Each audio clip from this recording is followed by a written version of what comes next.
Doesn't it ever wake you in the middle of the night? The feeling that someday they will pass that foolish law, or one just like it, and come for you and your children. It does indeed.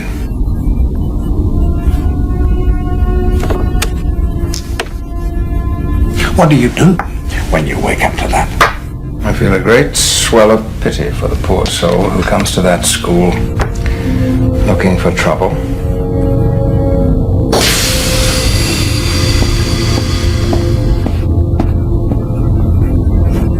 Why do you come here, Charles? Why do you ask questions to which you already know the answers? Yes. Your continuing search for hope.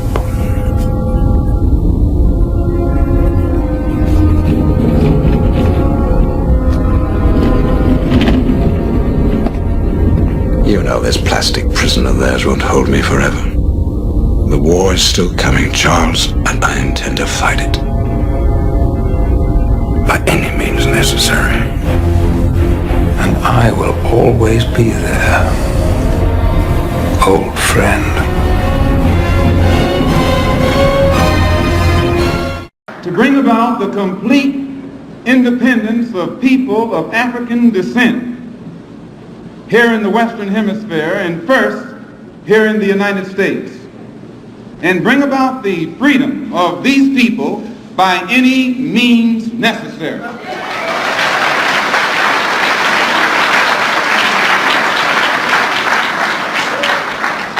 That's our motto. We want freedom by any means necessary. We want justice by any means necessary. We want equality by any means necessary. Raven, I asked you a question. I don't answer to my slave name. Raven Darkholm, that's your real name, isn't it? Or has he convinced you you don't have a family anymore? My family tried to kill me, you pathetic meat sack. Okay, then, Mystique. Where is he? In here, with us. Mr. O'Connor. What is your real name? Malcolm X. Is that your legal name? As far as I'm concerned, it's my legal name. Have you been to court to establish that I didn't have to go to court to be called Murphy or Jones or Smith. Excuse me for answering you this way. That's if all right. a Chinese person were to say his name was Patrick Murphy, you would look at him like he's insane, because Murphy is an Irish name, a European name, or the name that has a Caucasian or white background. And a yellow person, Chinese is a yellow man, and he has nothing to do or no connection whatsoever with the name Murphy. And if it doesn't look proper for a person who is yellow or Chinese to be walking around named Murphy or Jones or Johnson or Bunch or Powell, I think it would be just as improper for a black person or the so-called Negro in this country, as we're taught by the Honorable Elijah Muhammad, to walk around with these names. And therefore he teaches us that during slavery, the same slave master who owned us put his last name on us to denote that we were his property.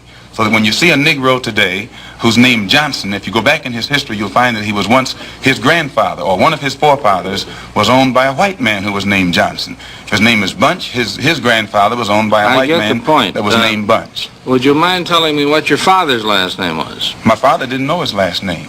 My father got his last name from his grandfather, and his grandfather got it from his grandfather, who got it from the slave master.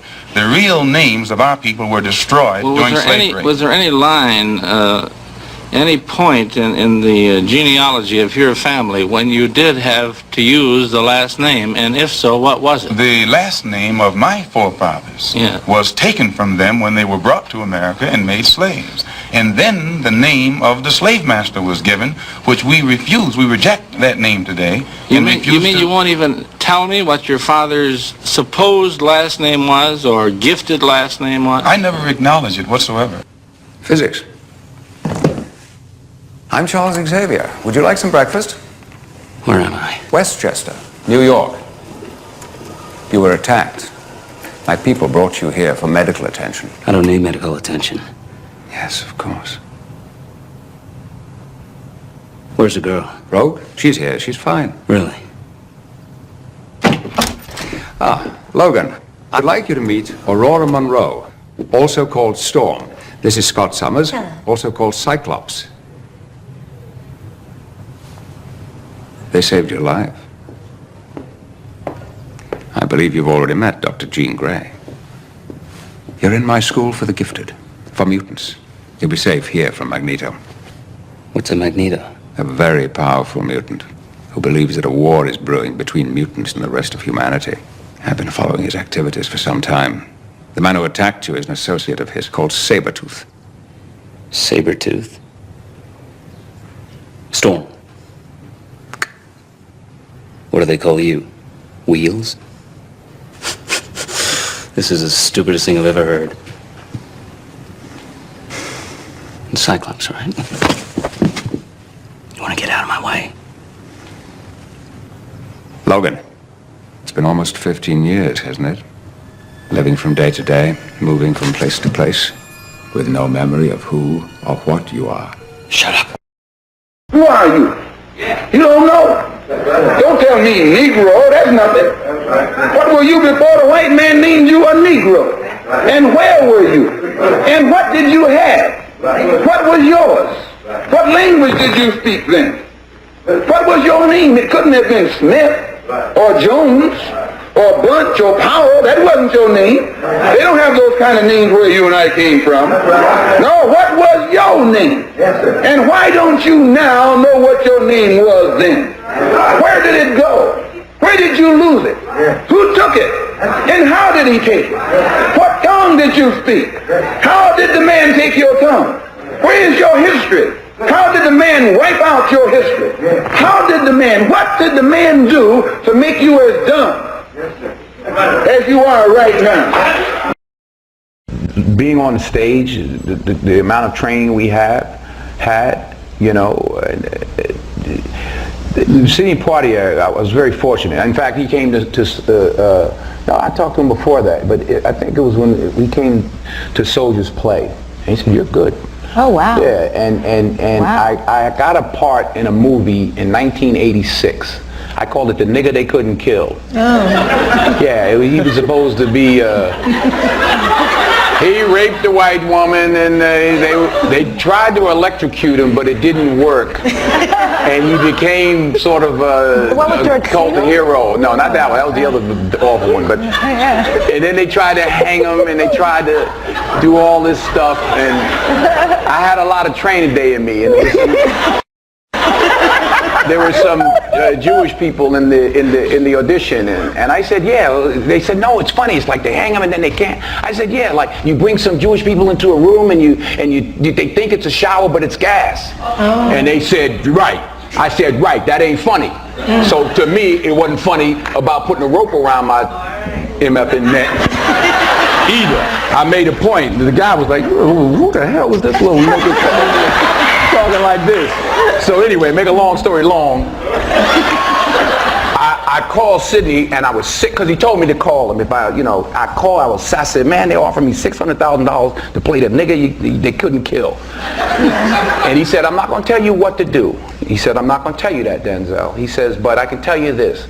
The first 2 or 3 or 4 films you do in this business will dictate how you're perceived in this business. Mm-hmm. So you make a decision. You know, he didn't tell me what to do, and I give him credit for that. And I turned it down, and 6 months later, I got Cry Freedom and got an Oscar nomination. So it could have gone an entirely, you never know. Mm-hmm. It could have gone, my whole career could have gone an entirely different way. Well, in a different way. Okay, yeah. Ms. Davis? And all the Jewish people now, just making a point. But I was dead serious about that because they were laughing. Everything. Like, oh no, it's funny. They electrocute him, and then I could just see the poster with me with a rope around my neck. I just had dreams about it. Like, I have a question. That wacky guy they tried to kill. People of the United States of America, your Congress is bought. The American people are disgusted by Wall Street bailouts. The Food and Drug Administration just got a new commissioner. The Senate confirmed Dr. Robert Califf to head the FDA despite deep opposition from a few senators concerned about his past ties to the pharmaceutical industry. At his confirmation hearing in November, Vermont Senator Bernie Sanders questioned Dr. Califf about making drugs more affordable. And do you support the reimportation of brand name prescription drugs from major companies from Canada and from other major industrialized countries? Yes, no?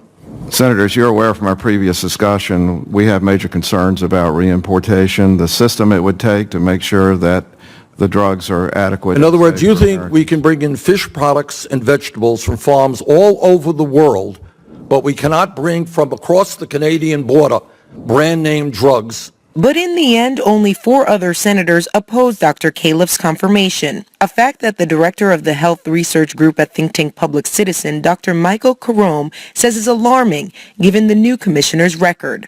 Over his more than 30-year career at Duke University, Dr. Califf amassed an intricate web of numerous ties to mainly pharmaceutical companies, but also some drug companies. He's accepted consulting fees, money for research, and other activities from multiple companies. And indeed, in the most recent 3-year period, he accepted personal consulting fees from 19 different major pharmaceutical companies. And what this tells us is that over this career, he has developed attitudes and biases that align with the interests of industry. And when push comes to shove, those biases are likely to come to play in his decisions as commissioner of the FDA and will tilt favorably towards industry interests rather than the interests of patients and public health.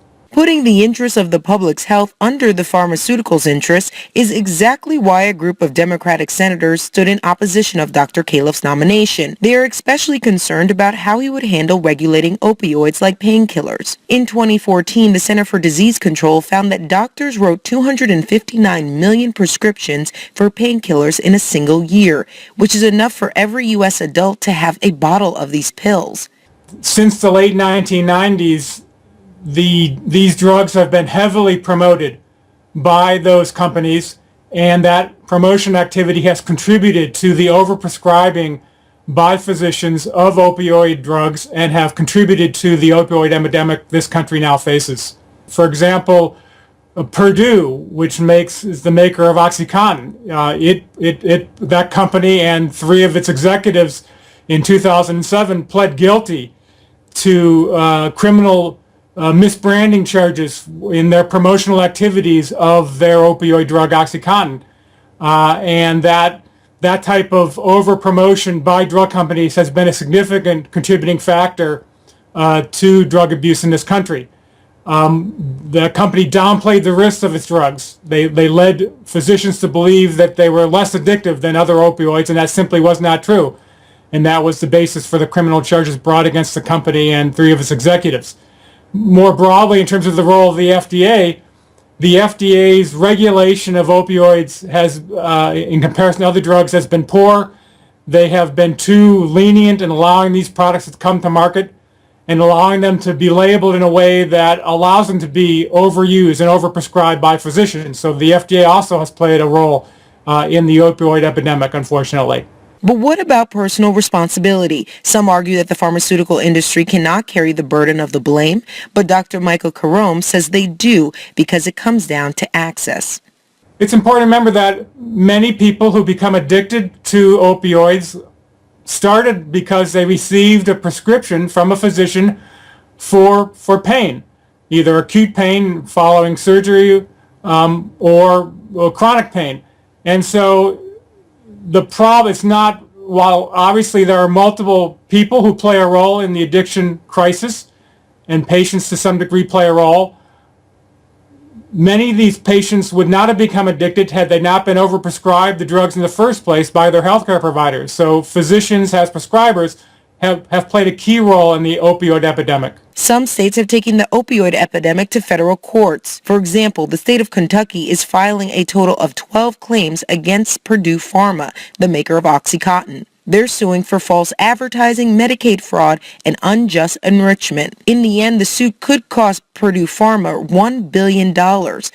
But without more FDA oversight, Dr. Carome says the states cannot solve this problem alone. Because ultimately, many of the rules that affect prescribing and that affect what drugs come to market and how those drugs are labeled and what uses the labeling says they should be used for, That's really a decision of the Food and Drug Administration.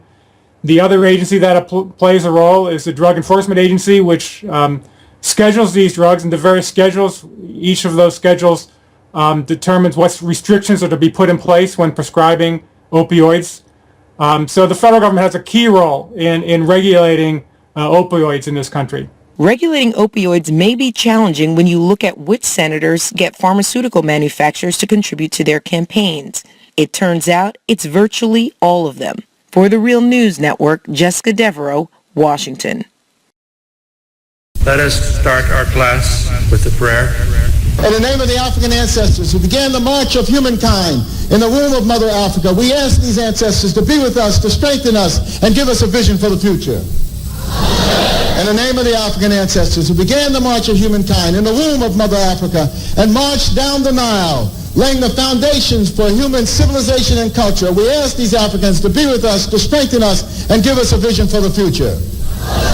In the name of these African ancestors who built their pyramids and their temples to their God concepts, to their principles, and to their moral values, who left us a legacy of architectural and monumental building unparalleled in the history of the world, we ask these ancestors who built the pyramids, who built the temples, to be with us, to strengthen us, and give us a vision for the future. We ask these African ancestors who took this African culture and extended it throughout Africa, building the stone cities of Zimbabwe, building the empires of the Sudan, Ghana, Mali, and Songhai, building the Swahili city-states along the east coast of Africa, and in Christian Africa, asking King Lalibela and giving him the courage to build the 12 churches of Lalibela from the ground down, monuments to the world. We ask these Africans who spread this culture to the Dogo and to the Akan and to the Yoruba and to the Bankango and to the Zulu. We ask these Africans to be with us, to strengthen us, and give us a vision for the future. In the name of the Africans who opened up Africa, opened up the Nile Valley to other cultures and other peoples, and they came in and nurtured themselves on the African greatness.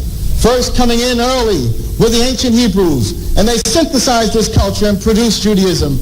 Later coming in were the Christians, and they synthesized this culture and produced Christianity. Coming in were also the Greeks, who took the African culture, synthesized it, and produced Greek civilization. And then later, the Prophet Muhammad, and with the Arabs coming into the Nile Valley, they synthesized the culture and produced Islam. We ask these African ancestors, who as part of their legacy laid the foundations for Judaism, Christianity, Islam, and Greek civilization, to be with us, to strengthen us, and give us a vision for the future. We ask those African ancestors pulled out of Africa, taken to the hells of North America, South America, the Caribbean, maintaining the spirit of African humanity in their hearts and in their minds, and who left us this enormous legacy of struggle. We ask those Africans who resisted enslavement in the villages of Africa, who resisted enslavement in the shores of Africa, who resisted enslavement in those forts and dungeons, who resisted enslavement in the holds of those ships, who resisted enslavement when they arrived on these shores in the New World. We ask these Africans who ran into the highlands of northeast Brazil and established for 100 years the first free republic in the Americas, the Republic of Palmares, and their last great leader, Zumbi, who spared and sacrificed. We ask these Africans who replicated the Brazilian experience and went into the highlands of Jamaica and became the maroon-free communities. We ask these Africans who went into the backwoods of the Guyanas and Suriname and created free republic of the backwoods of the Guyanas and Suriname and created free republic of the Suramaka and the Ajuka. We ask these Africans who went into the backwoods of Georgia and the swamps of Florida and moved with the Seminole Indians and resisted oppression. We ask these Africans who left us a legacy of struggle and resistance, the likes of which no one in the world has, to be with us, to strengthen us, and give us a vision for the future. We ask these Africans who created and laid for us a foundation of struggle and resistance that was passed on generation after generation, that was passed on to Harriet Tubman, who fought her way out of enslavement and became a symbol of freedom for all of us. Similarly, Frederick Douglass and hundreds of thousands of others fought their way out of enslavement. We ask those Africans who went with Boukman Dessalines to create the greatest revolutionary experience in the history of the world, the Haitian Revolution, leaving us a legacy, the likes of which no one else has had. We ask these Africans to be with us, to strengthen us, and give us a vision for the future. We are Africans not because we were born in Africa, but as Chester Higgins Jr. tells us, We are Africans because Africa was born in us.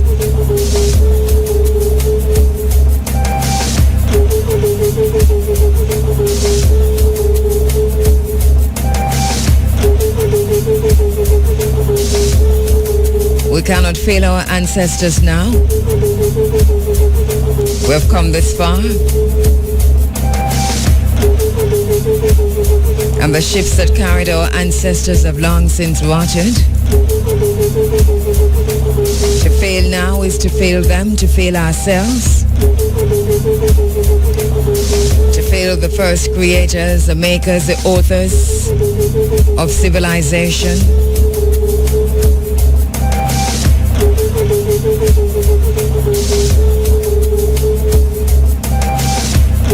That's why there is the Africa Forum.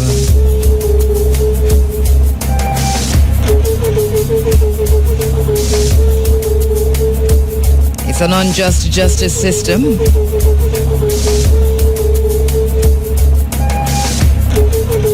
But we demand and take justice for those who were brutalized, imprisoned, and murdered by the state between Thursday, April 11 and Friday, April 12 and beyond 1963.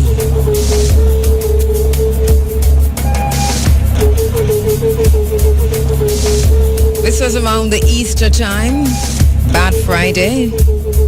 It has come to be known in Jamaica because of the massacre at Coral Gardens. And so as a result of that, Bad Friday being March this year, we turn our attention to that time. It is Running African. The essence of power is the ability to define someone's reality and have them live according to that definition as though it is a definition of their own choosing.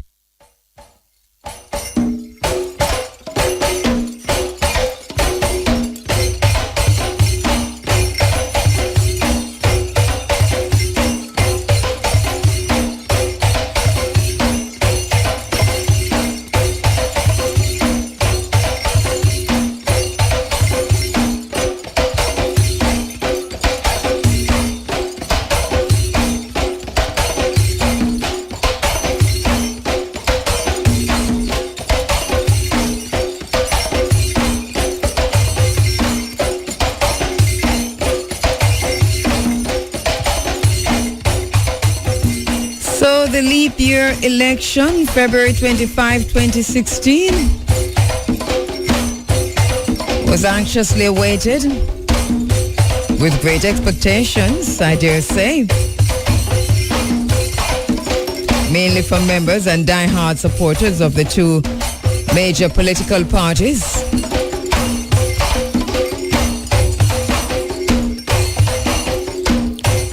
We maintain that it's a two-headed monster. It's two heads. It's one monster. We maintain that the JLP and the PNP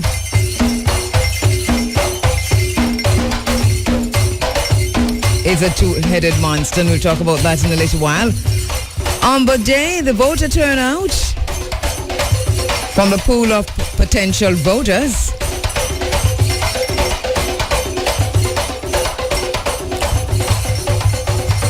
noticeably low, generally sluggish.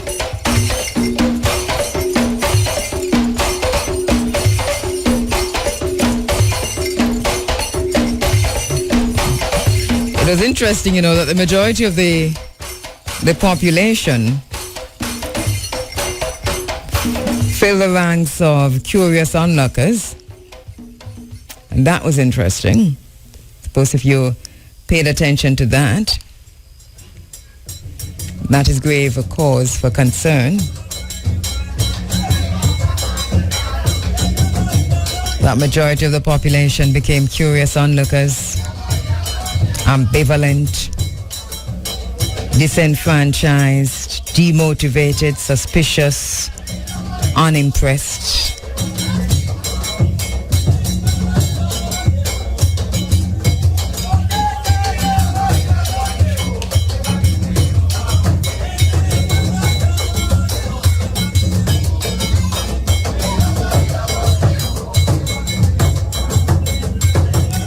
Just about 2 hours before midnight, it was clear to be seen that the coin had been tossed, had landed tails up in the sea of orange supporters, who wilted in disbelief. We saw that.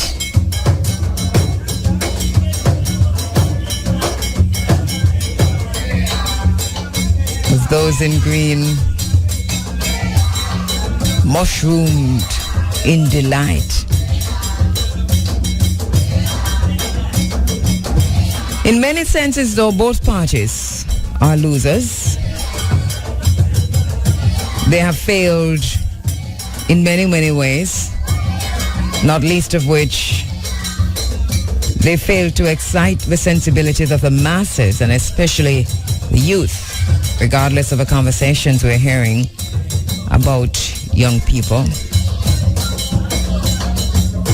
After more than 5 decades of empty promises, belt tightening into nothingness, literally, landlessness, austerity, ongoing poverty, the black masses of the Jamaican people have come to portray the persistent suffering of Jamaicans.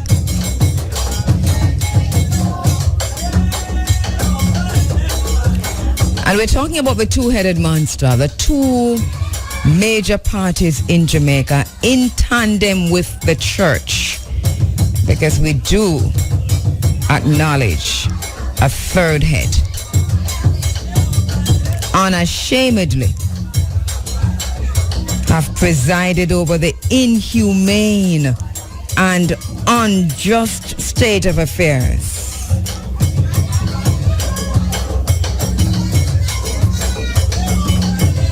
And they do this even as they provide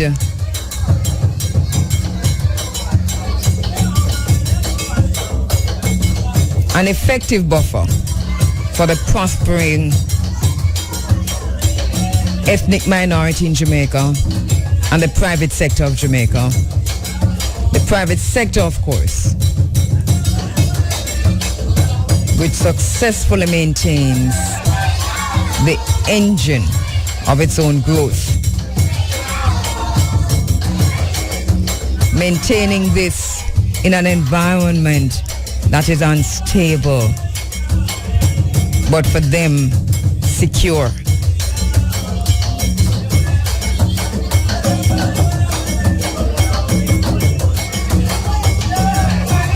We do not hold out any hope that this time around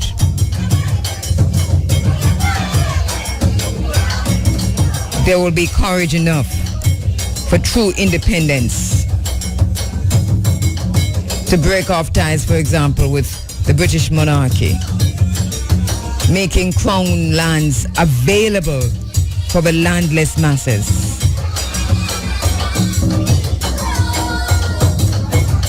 Making this despicable label of squatters redundant. Rewriting our own constitution. Revising the curriculum. Revising the curriculum. Revising the curriculum so that it addresses the cultural needs of the black majority population. So we look at inclusion of the teachings of Mwalimu Marcus Messiah Garvey at all levels of the education curriculum. We look at the introduction of an African language, optional if you want to at first. We look at how to enhance, and not just to enhance, but how to begin direct trade and travel between Africa and its diaspora.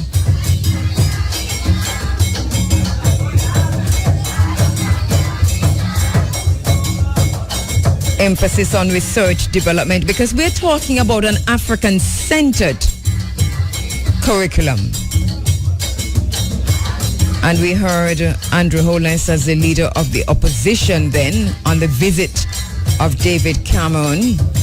Boldly, it would appear then, standing up in Parliament to say reparations is what we're talking about, not a prison industrial complex.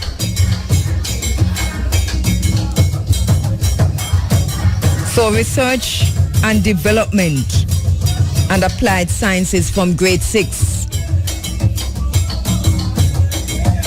Empowering our young people to exhibit their innovations and creativity in a global digital marketplace. What that would do for establishing our technological prowess and repository. Think about that.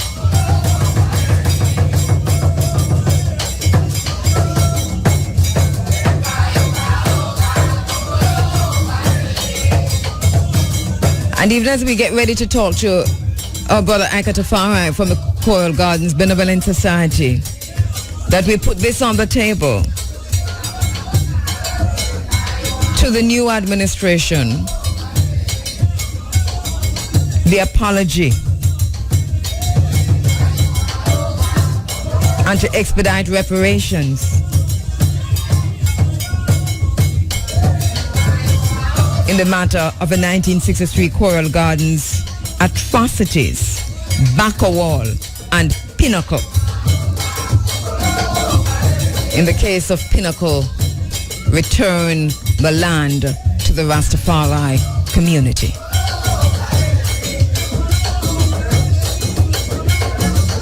We have your pronouncements, and we'll be playing them here from time to time as part of the remembering, the remembrance, the remembering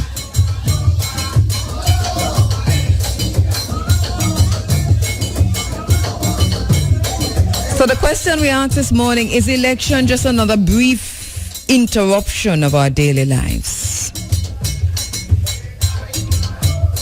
without substantive changes to positively impact us into the future?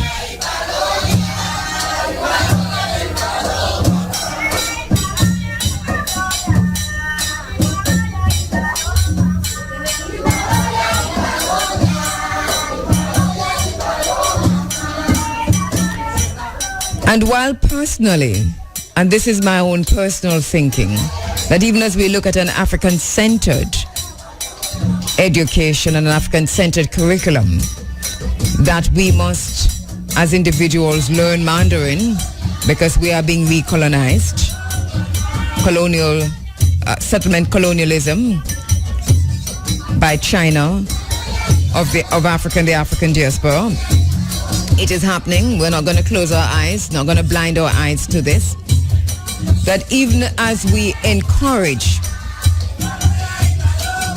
you as parents to ensure that your children learn Mandarin, because I'm going to say this,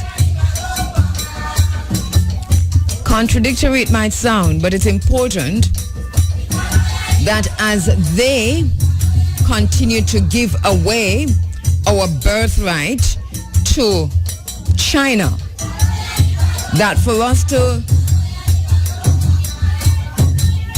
be significant and credible players in this market, in this marketplace that our children must be able to communicate. What China has done is that as they go into Africa and the African diaspora where different languages are spoken, that they have taught these languages to their children, and now they have gone out to conquer. So in Africa they're speaking numerous African dialects, numerous African languages, and they can communicate. In the Spanish-speaking diaspora, we see them doing the very same thing. And this has been systematic. It's not a fly-by-night. The children were in Cuba for decades learning Spanish, for example, and they've been on the African continent learning the different African languages.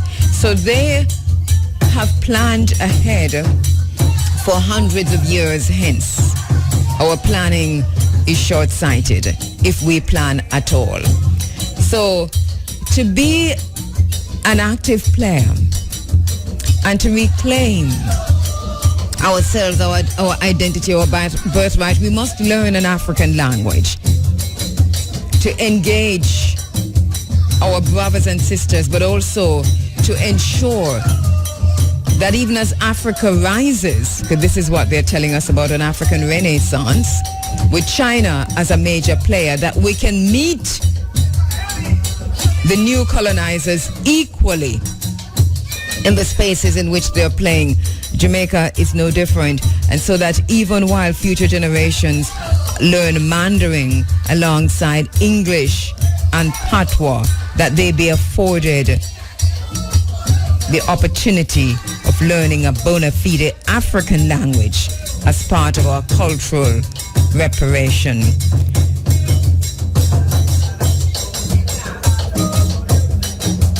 As George Clayson says, our prosperity as a nation depends upon the personal financial prosperity of each of us as individuals. Where do we go from here? Chaos or community? So we're looking at issues like the cockpit country. We're looking at Roaring River properties. We see the glee, and we hear the glee too, coming from the JLP regarding China Highway and the construction that's involved in that. How different are you then in terms of what you are prepared to give away?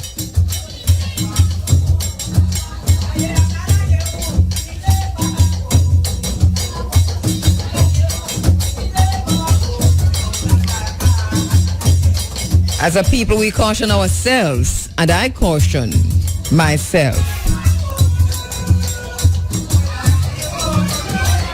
In the words of Kwame Ture, our people cannot depend upon any one man. Our people can depend only upon the masses of our people, properly organized in a determined, uncompromising, relentless struggle against the enemy. This is the only thing that gives us victory. So we see the two-headed monster for what it is. Our people cannot depend upon any one man.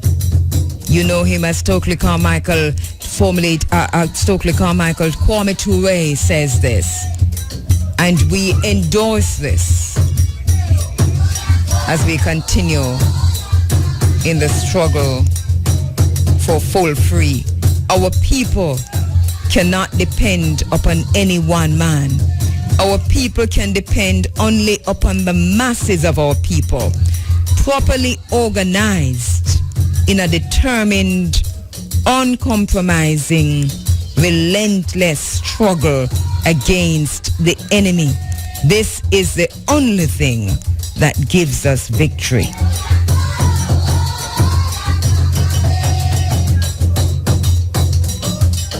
Our brother Kwame Ture says, I shed my blood for the vote. Some people got confused. The vote for me has never been the road to liberation.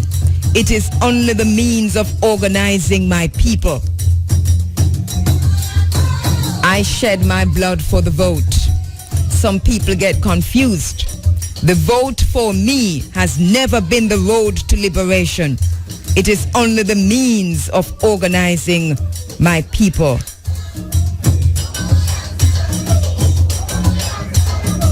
Thinking their political responsibility is limited to a one-day vote makes the people politically irresponsible. Politics is every day. You have to be aware of what's going on.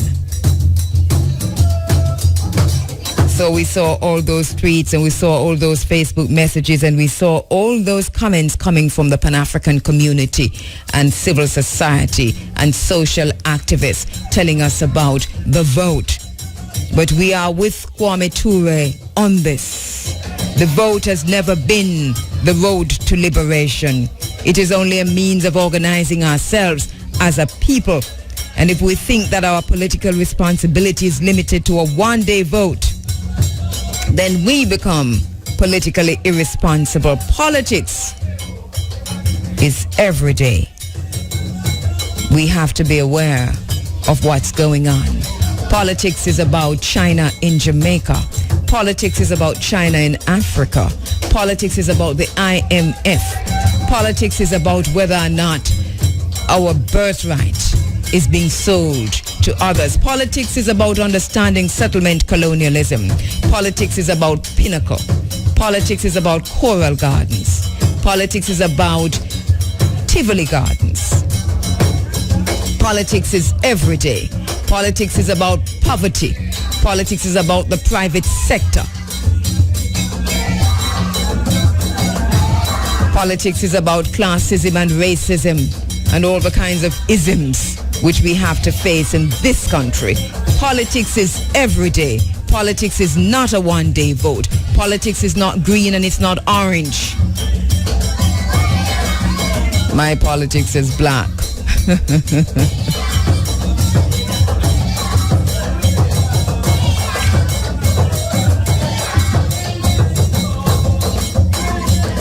That's my 2 pence for now. Looking at the election. We're hearing, by the way, and this is being reported in all media, that in Southeast St. Mary, where we heard initially that Dr. Dunn had defeated Dr. Winston Green, that in the recount, that there is a win now for Dr. Winston Green over PNP by 9 votes. And this makes it a 32-31 in favor of a JLP, 32-31 seats in favor of a JLP. The question that I need to ask is, and we probably can call our brother Bert Samuels to see if he can assist us to understand this. All right, I know that the JLP has said that, and I think I'm reading this right, that they're actually going to be taking this into the courts, because I understand that the 9 votes represent, the 9-vote win now for Dr. Green represents a situation where some ballots were deemed spoiled. We'll talk about that later. But so 32-31, I mean, that's pretty close. What if there's another recount and we have a 31-31? Is that a coalition government? All right, I want to find out how this really works. What you do for yourself depends on what you think of yourself. And what you think of yourself depends on what you know of yourself. And what you know of yourself depends on what you have been told. All right, we're back with you inside of the Africa Forum. It is Running African. And, off the cuff here, we're thinking that now that we've got this result coming in from Southeast St. Mary and out of the elections, it was a slender and a very, very slim margin in the first place, 33-30. And now we're hearing that the recount in Southeast St. Mary has revealed that Dr. Winston Green is now the winner in that constituency, what does this mean?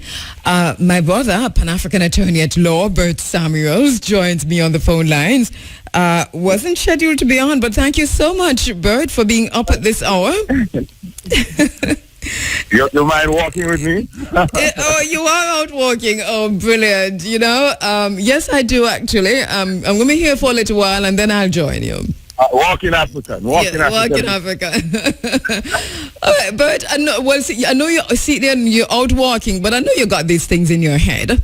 So let me ask you this, because we're getting out of the elections now, 32-31. That's a very, very, very slim margin, if ever there was one. It makes you, it's a kind of biting your fingernail situation, isn't it?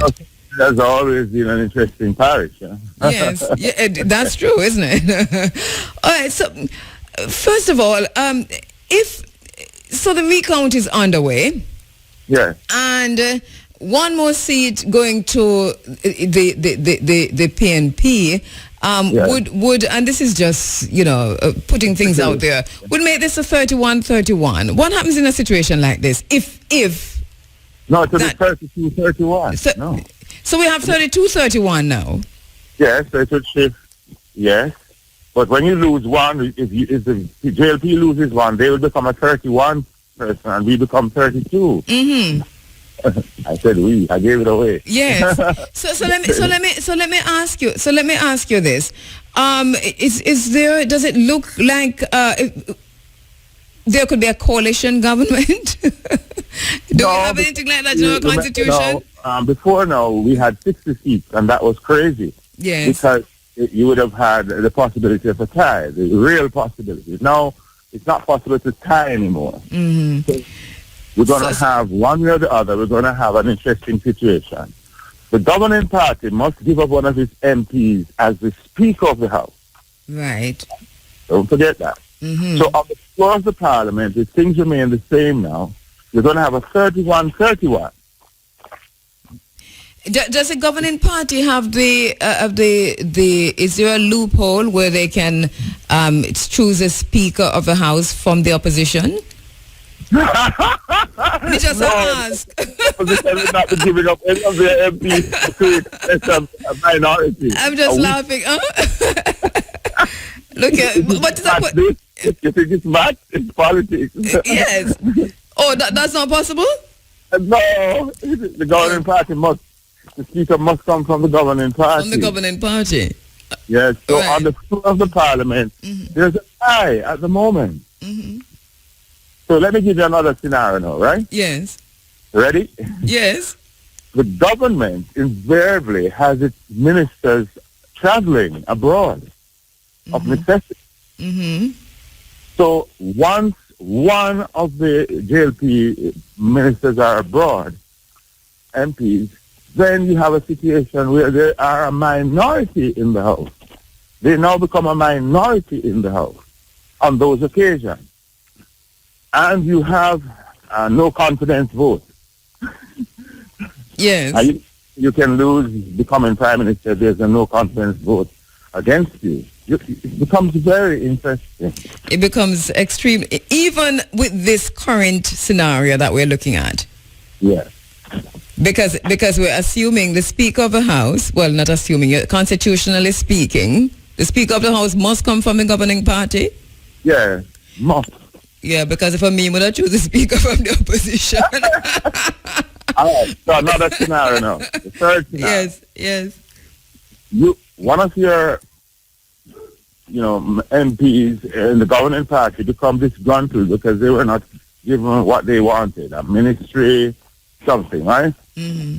And they decide to cross the floor. Mm-hmm. Once that happens... Yeah, what happens in a situation like that? Becomes government. Opposition becomes government. Can it work like that? Yes, it could happen. On the first sitting of Parliament, if someone crosses, then... the opposition could become the government. Now, and that we're talking seriously about the scenario that we have in front of us here now. That's correct. 32-31. The other scenario is, what if a recount produces one more for the PNP? Yes. because the final counts are not finished, is it? Right, and this is what I was asking. So if a recount produces one more for the PNP, that's a win for the PNP. Yes, it is. Yeah. Scenario 3. The 3 scenarios make it very difficult for Mr. Holness to wake up this morning with, okay. So it's only 3 scenarios we have here, Bert? Well, I gave you 1, the crossing of the floor of 1, leading to the change of government. Yes. The 2, that the PNP picks up another seat, that would lead to a virtual change of government. I give you 3, where a minister has traveled abroad, and there's a no confidence vote. Then that could create a change of government. I give you legislation, which has to be voted on, even for a simple majority. And I need to check this, whether the Speaker has a casting vote, because the Speaker does not vote. He counts votes. And that is why I would choose a Speaker from the opposition. I'm sure there must be some provision for the Speaker to come from the opposition. I think you need to look at that again, Bert. No, there is no such provision. No, that never happened. So those who sat down and copied the Constitution from how the British were living didn't foresee a situation like this. Well, I could argue why it possibly did this deliberately to avoid a marginal government from being able to rule. You want more than a marginal government to be ruling. Because it's looking now from a certain perspective that you really are very just on the edge of having a majority support. And that's weak government. That's gridlock when you're debating, Gridlock. I mean, you remember the problem that happened in the Senate recently? Yes, where we're gridlocking up there because 2 opposition senators were not happy with the Prime Minister. And therefore important legislation, they had to be, there were nervous moments for the opposition when they were thought that they could have voted with the government. Yes, I recall that. It want to be, they just need 1 abstention from the governing party on a vote. They lose the majority vote. That's scenario 5. Yes, and all of none of them don't look. Is there? All right. So the idea of a coalition is there a provision for that? That's not the coalition, because you have to have 3 parties for coalition to be commonplace. Because you will have a majority in the House. There's nothing that's going to deny you from having the majority in the House. It's just a weak or a strong majority. Coalitions is where you have 3 or more parties in the Parliament, and you have to know, one side has to go and woo and court. Suppose one independent has won a seat. Then you have a scenario where that independent member of Parliament would determine who becomes government. So there'd be a lot of courtship of him this morning. They had 31. This is why Asta Black should have won a seat. Asta, you would have had some serious power this morning. Yeah, he would be in charge. Having cut his pen and have them courting him. This is very interesting, isn't it? Trinidad tends to have those possibilities. Yeah. We've never had a third party. Have we? Maybe. Yeah. Well, we're going to have one shortly. The third party didn't vote this time around, but I'm sure the third party will be voting next time around. It seems to me that there's some clear messages here being sent to the government and opposition, to those who rule out of Garden House and wherever they rule from. In this last election, it seems there's. I've not been asked about this issue by any other station. I've not been asked about this issue by any other station, and you're first on it this morning. Well, I'm sure you. Yes. The Governor General is going to be very hesitant now. Were I the Governor General, I would not want to appoint that to send for anyone at the moment to say, remember the constitutional provision is the Governor General chooses the person who has the majority support in the Parliament. That is the rationale. That's the basis on which he chooses a prime minister. And we're in a state of flux this morning, and he has to be very careful. He doesn't want the embarrassing situation where he says it to you are you, and then he has to reverse himself by Tuesday, Wednesday. The prime minister, as Jerry Small tells us, that the correct thing to say is that the prime minister apparent, who is Andrew Holness. I would say that the prime minister not so apparent. True. The prime minister not so apparent has already met with the governor general, is my understanding. Yeah, he would have. Right. But there must be continuity. But Mr. Governor General, when he met with the Governor General, we didn't have this situation. Mm-hmm. Well, I understand that this is going to go all the way to the courts. Dr. Winston Green's, Dr. Green's seat. It's a magisterial recount. It would go to a magisterial recount. Mm-hmm. You have a final count, and then you go to a magisterial account. Mm-hmm. And I also understand that the JLP has said that they are sure that the ballots that were discarded will be restored to Dr. Dunn. Okay. Oh, well, you see, yes, I can understand that optimism, yeah. Mm-hmm. Well, we're watching this. I still think, and you know, in this space, we believe it's a two-headed monster. So this is interesting to see how they, if it's actually one brain, because we have always said it's one brain and two heads. But I'm watching this. I'm watching this very, very closely. I find it very interesting, actually, to see how this is going to play out. But thank you so much, Bert. We know we caught you walking. We didn't tell you we were going to call you. But we woke up to this morning.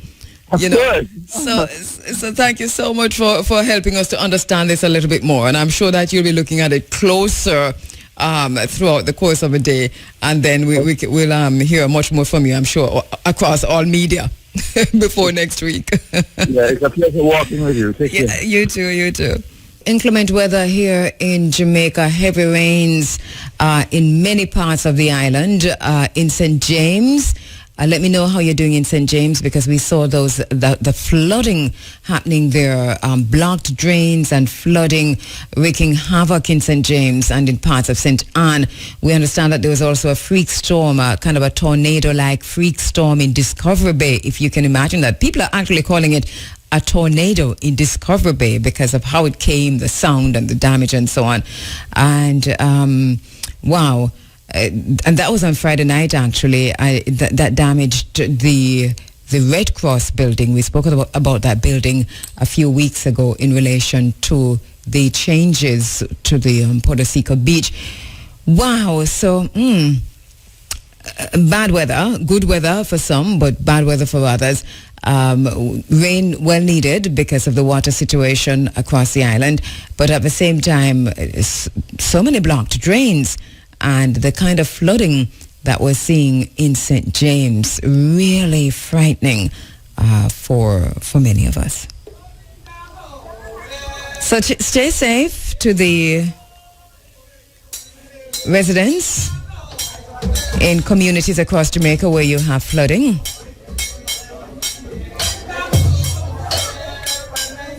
Take all the necessary precautions that you do need to take and stay safe. Take it easy on the roads also.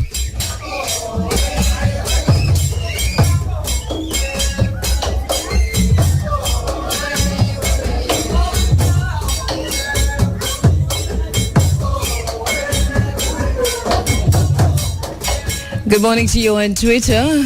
You can follow me on Twitter at Kabu, K-A-B-U, Maat, M-A-A-T, Keru, K-H-E-R-U. Good morning to you on Twitter, Michelle at Irie Daughter. Yeah, Michelle, thank you so much too. It was informative for me too, the explanation from Bert Samuels, because we're waking up to this morning. You know, it's not like we had time overnight to go through our brains and to think and go find the Constitution and to go find the information and so on. It's like, what? What? What does this mean? Okay, well, I'm sure we'll hear much more about that throughout the course of today and also into tomorrow. But it's pretty interesting how things are unfolding here. Morning to you at Selector Princess, my sister, on Twitter. That's Asta Black. Good morning to you. Can you tell me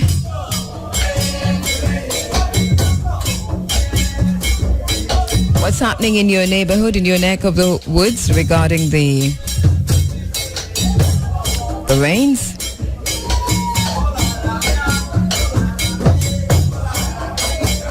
All right, going to go into the phone lines where our brother Ika Tafara is standing by. By the way, we're playing music throughout the month of February. You'll be hearing these kinds of music for the entire Africa History Month, and this is the last Sunday where we look at the African retention in the music in the African diaspora.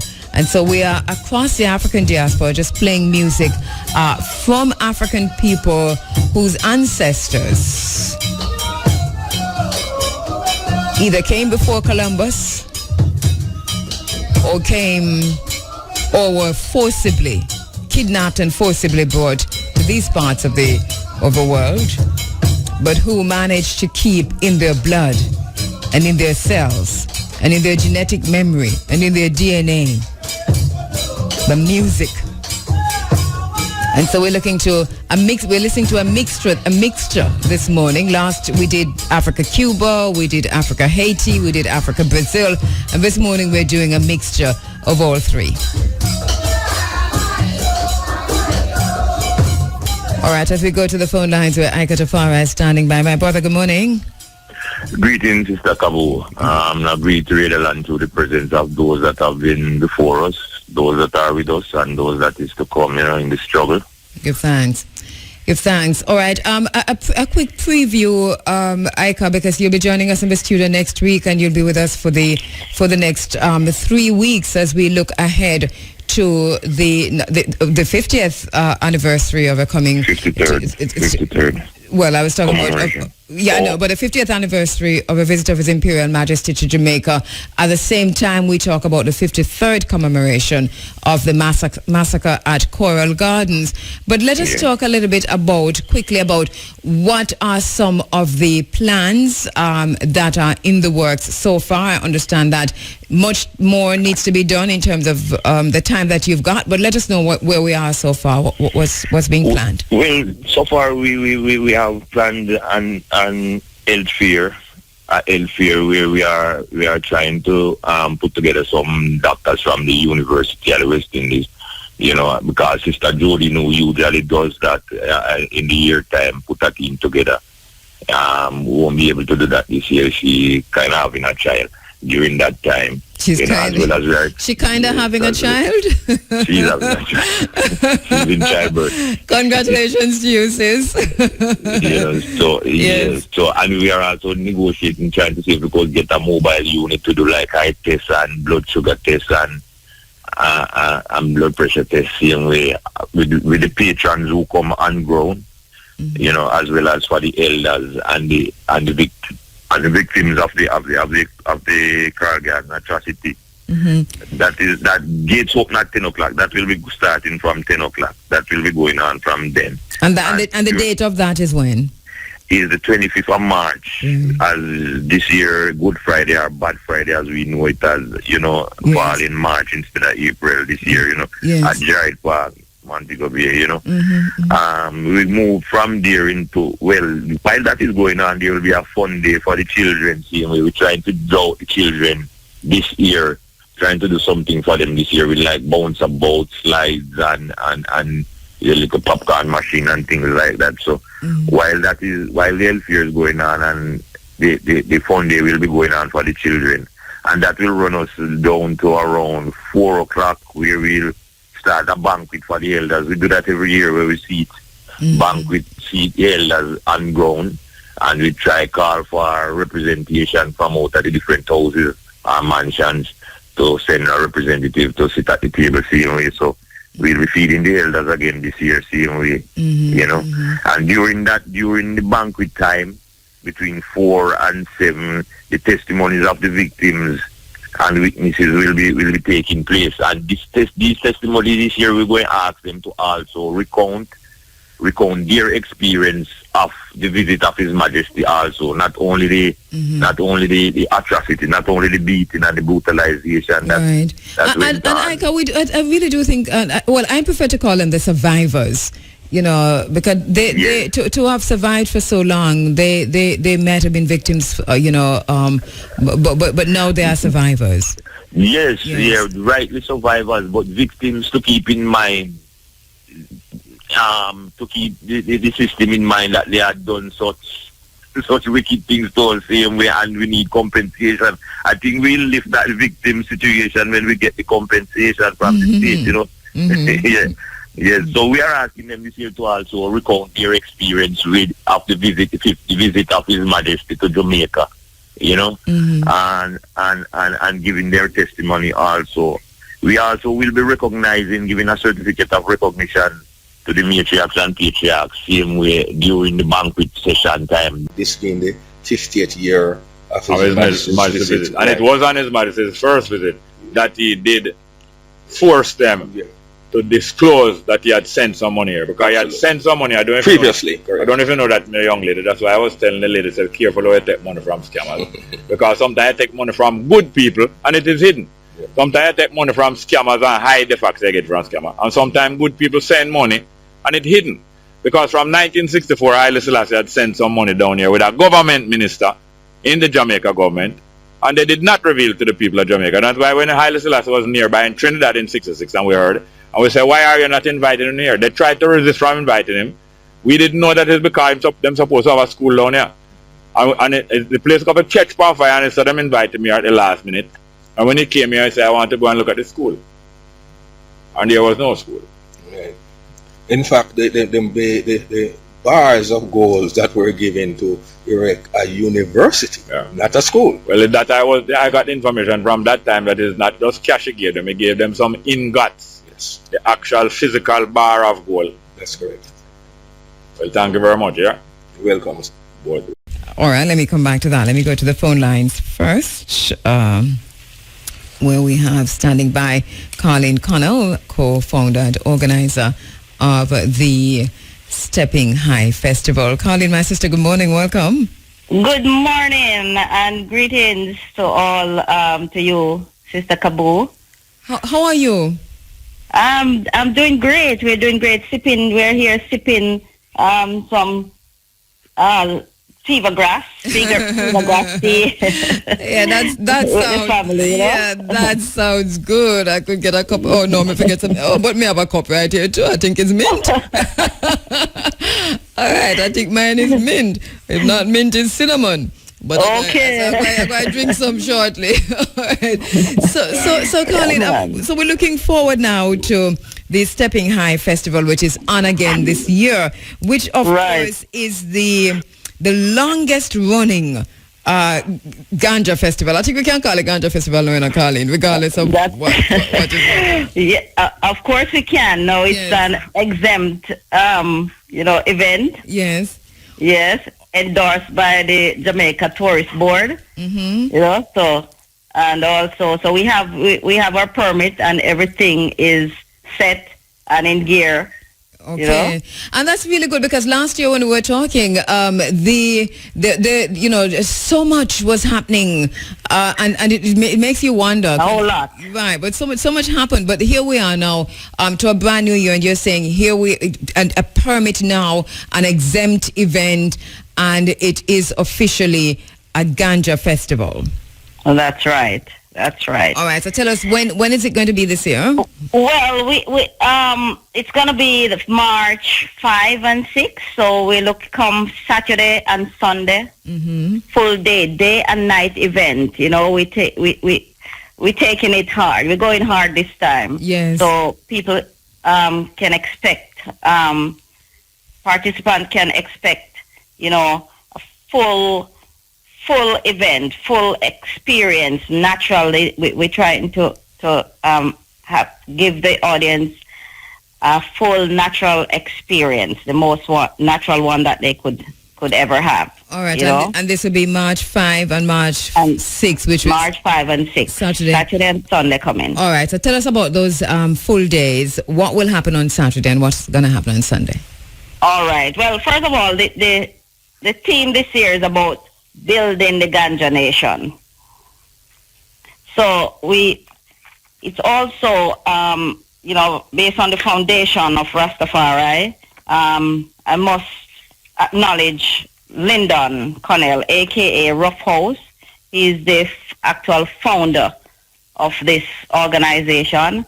And, based on his philosophy, which is similar to that of His Imperial Majesty,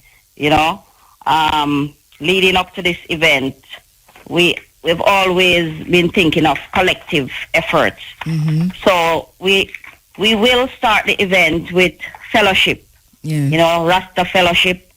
And the first hour we're looking to have, beginning the show, Profile, with his drumming and chanting, Yes. Then we go into the educational segment, which, we have three main segments: educational, entertainment, exhibition. So we start off the first, during the day we'll be having panel discussion, and that will be, the moderator is the Kadamawe Knife, from the lecturer at the university, very active person in the ganja movement. We will be having dub poetry segment, and seminars that is actually sponsored by the Oaksterdam University from the United States. That's America's first cannabis college. So we're looking to have... Yes, go ahead. Food expo, ganja cuisine workshops,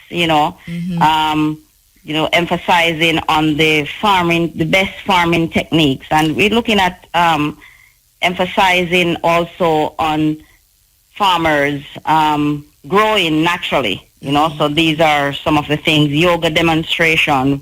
We look to have a fashion show beginning at 5 o'clock, and then we go straight into the show time, which artists, we have some great artists lineup, which Visaya will be telling you about in a few minutes. Well, I don't know if we have that much time though, so I think you should just go right into what the artists. Okay, well, the main act we have lineup for Sunday night is Akibeka Vaughn Benjamin of the Midnight Band. Right, formerly Midnight, a lot of persons. He will be carrying a lot of followers. I'm not sure. A lot of people in Jamaica might not heard of him, but he's very popular out there in the international space. All right. Are we talking about the first day? This is a Saturday. Well, the first day, one of the main acts, we have Nomads. They just came on as well. We're looking to have, Terry Ganze Danai. Okay, so if you want to quickly put, on the phone, who you say will give us the information on the artist? Visaya. Yes, he's a dub poet. Okay, if you want to quickly let me talk to that person, but then we'd have to wrap up with you here unless there's anything else that you want to add to the information. Okay, well, just to add to that, we will be having like the Herbal Cafe, and the most important and the main attraction of the event over the years has been the competition, the contest of the highest quality ganja in Jamaica. Yes. So this year we'll be having two competition. One is the best in the West, highlighting the best of what Jamaica has in the western side, and we'll be including now the nation best, which includes the best in each parishes. How can persons, is it too late now for persons to enter that, for ganja growers to enter that?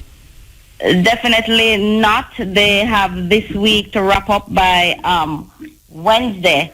We will have, we asking persons who are interested to enter from different parishes. They're to call in to 296-1719. That's 296? 296, this Wednesday. Right. 296-1719. And we're looking for the most natural quality.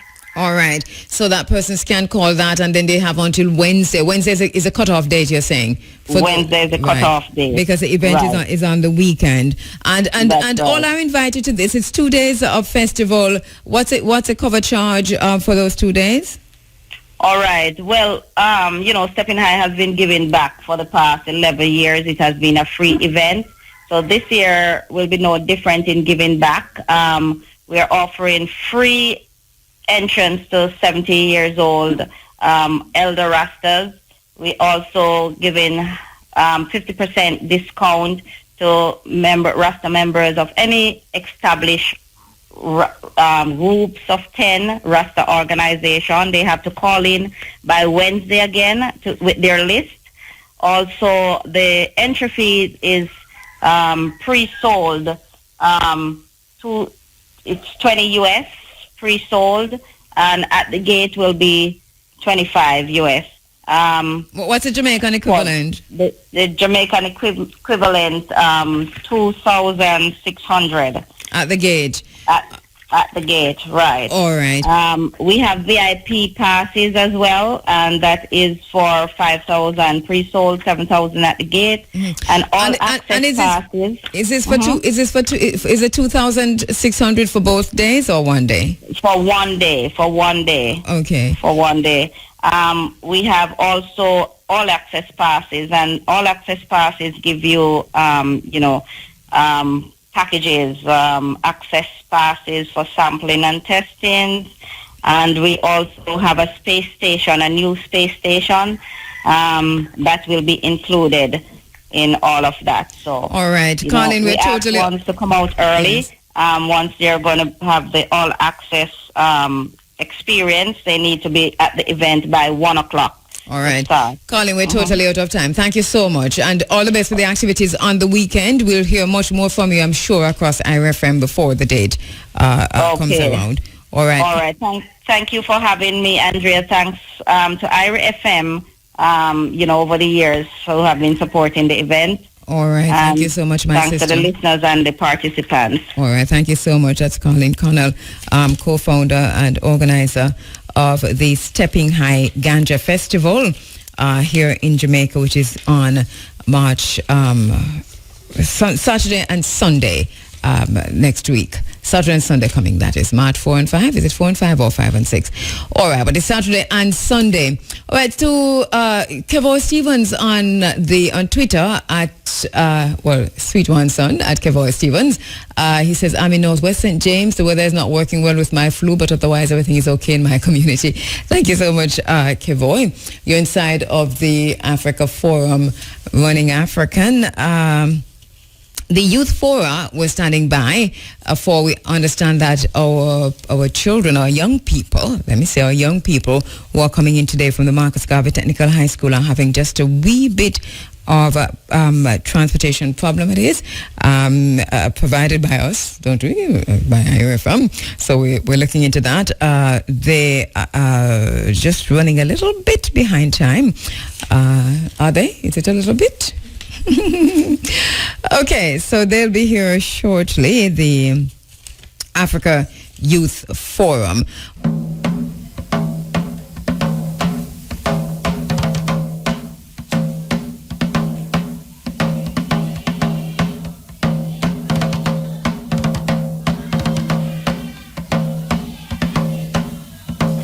All right, as we go to the phone lines, where Dr. Michael Barnett is standing by. Michael, good morning.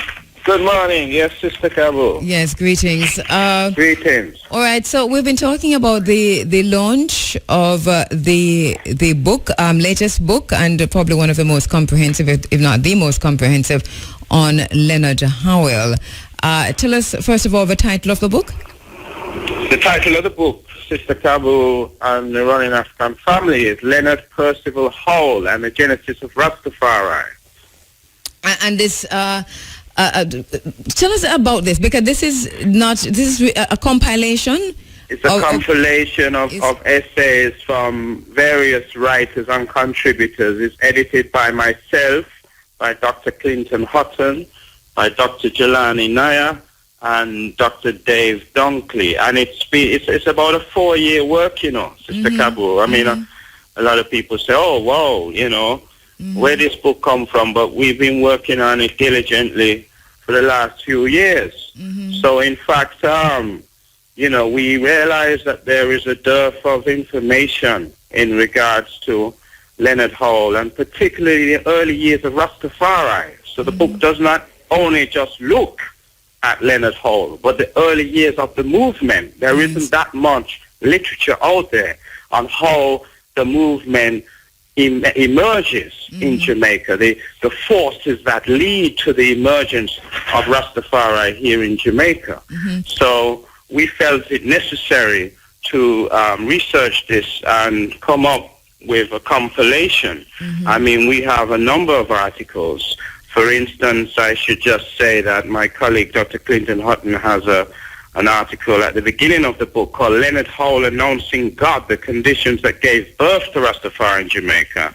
And I have to say that I think this is a very powerful article that elucidates how Rastafari emerges out of the cauldron of revivalism and also of Garveyism. And, you know, I commend Clinton very much on this article. I write an article actually entitled Interrogating Leonard Hall as the first Rastafari. That, you know, when we look historically, you know, at the declaration of the divinity of His Majesty, Leonard Hall undoubtedly was one of the first people to do this, but there were others in Jamaica who also declared the divinity of His Majesty very soon after his coronation in November the 2nd, 1930. So we look at this critically under the lenses. You have, you know, Leonard P. Howe's leadership of the Rastafari movement and his time at Pinnacle, which is looked at to a certain extent by Dr. Kadamawi Knife, along with Edward Dixon and Alan Bernard, looking at actually Pinnacle as a successful social enterprise.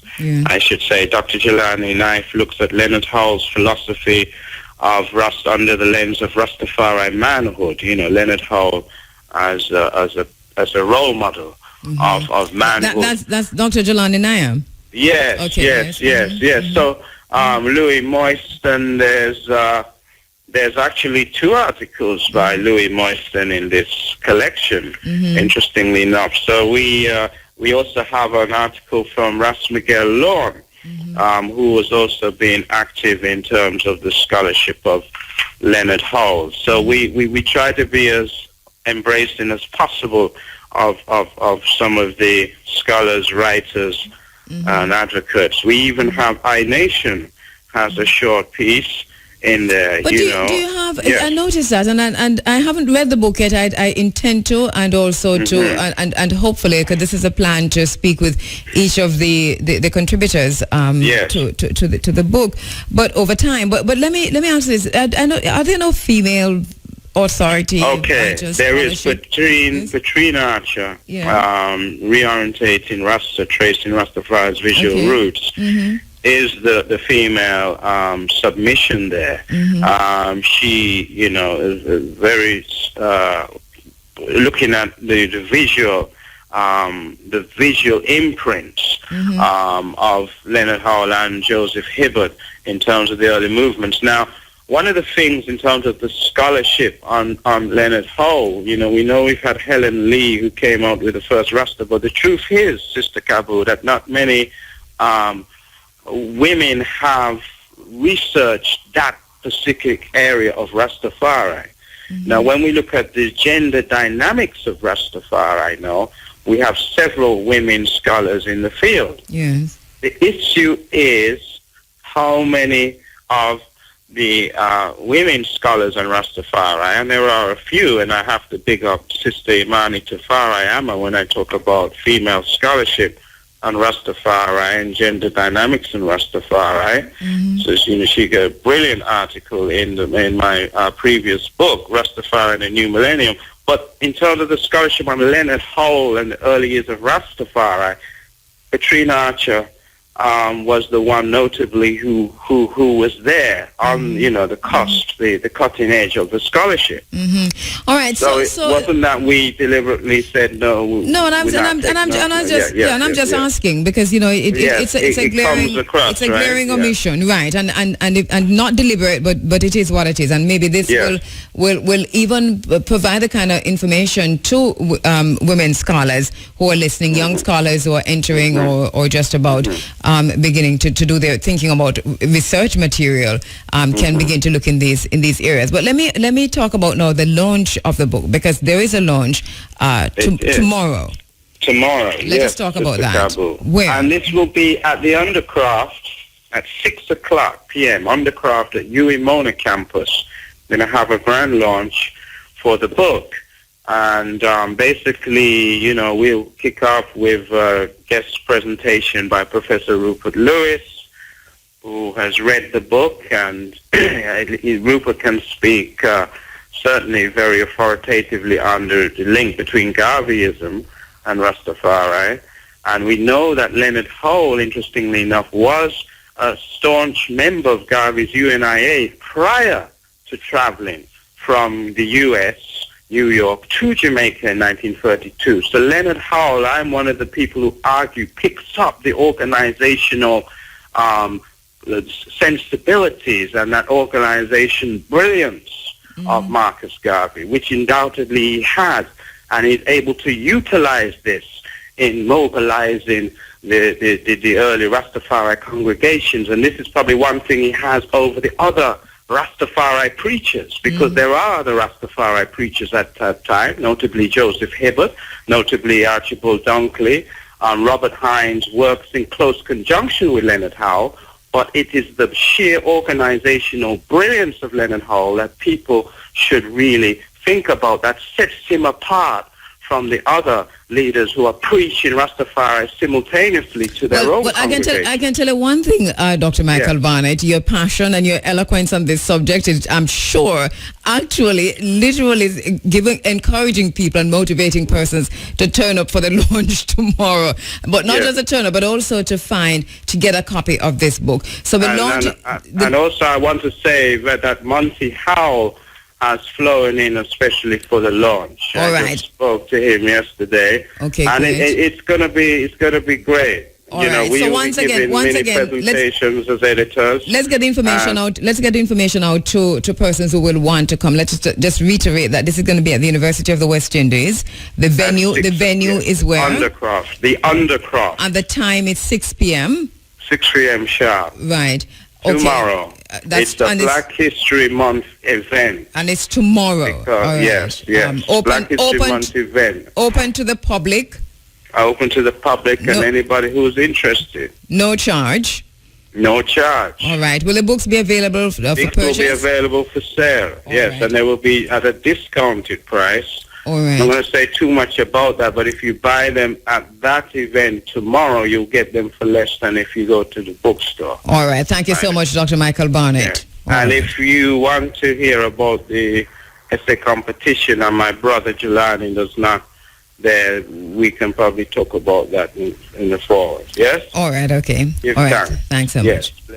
All right. You're inside of the Africa Forum. It is Running African. We go through until 10 o'clock. Thank you so much for joining us. Thank you so much for being part of the African family. Ras Astor Black says the Mobay Cricket Club committee refused ganja smoking Rastafari this year. I'm not quite sure if you could elaborate on that. I'm not quite sure what you're saying, Ras Astor. So if you could elaborate on that. You also on Twitter at Bob Arts TV, that's Ras Astor Black at Bob Arts TV, mentioned the Coral Gardens Benevolent Society, and you've said that the dues might be a bit steep. Probably Ras Aikatafara can comment on that. You gave the number, the figure. So you're saying that this might be a bit steep for membership for some Rastafari. All right. So thank you for that.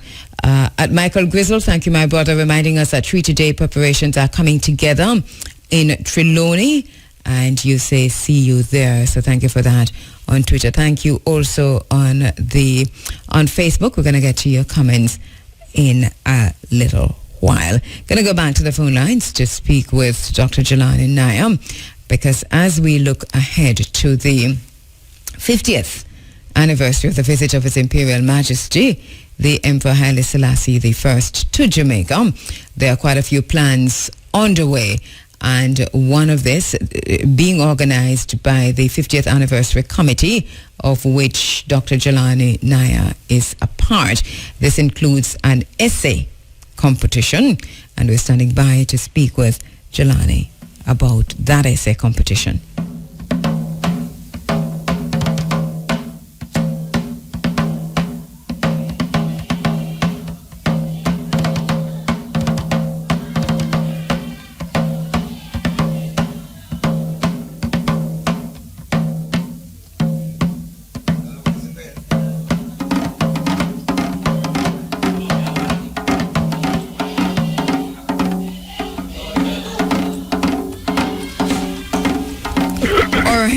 Go to the phone lines where Dr. Jelani Naya is standing by. Jelani, my brother. Good morning, Sister Campbell, my sister. Right, I know you've been out. I know my family running African. Yeah, I know you've been out jogging like Bert Samuels. I don't know if you took the same route. Well, I'm know you in the hills at the moment, so I'm not sure. Okay, no, I think he's on the level. All right, listen, Jelani. All right, so I know that the 50th Anniversary Committee has been bunkered down, just going through the activities that are planned or being planned for April.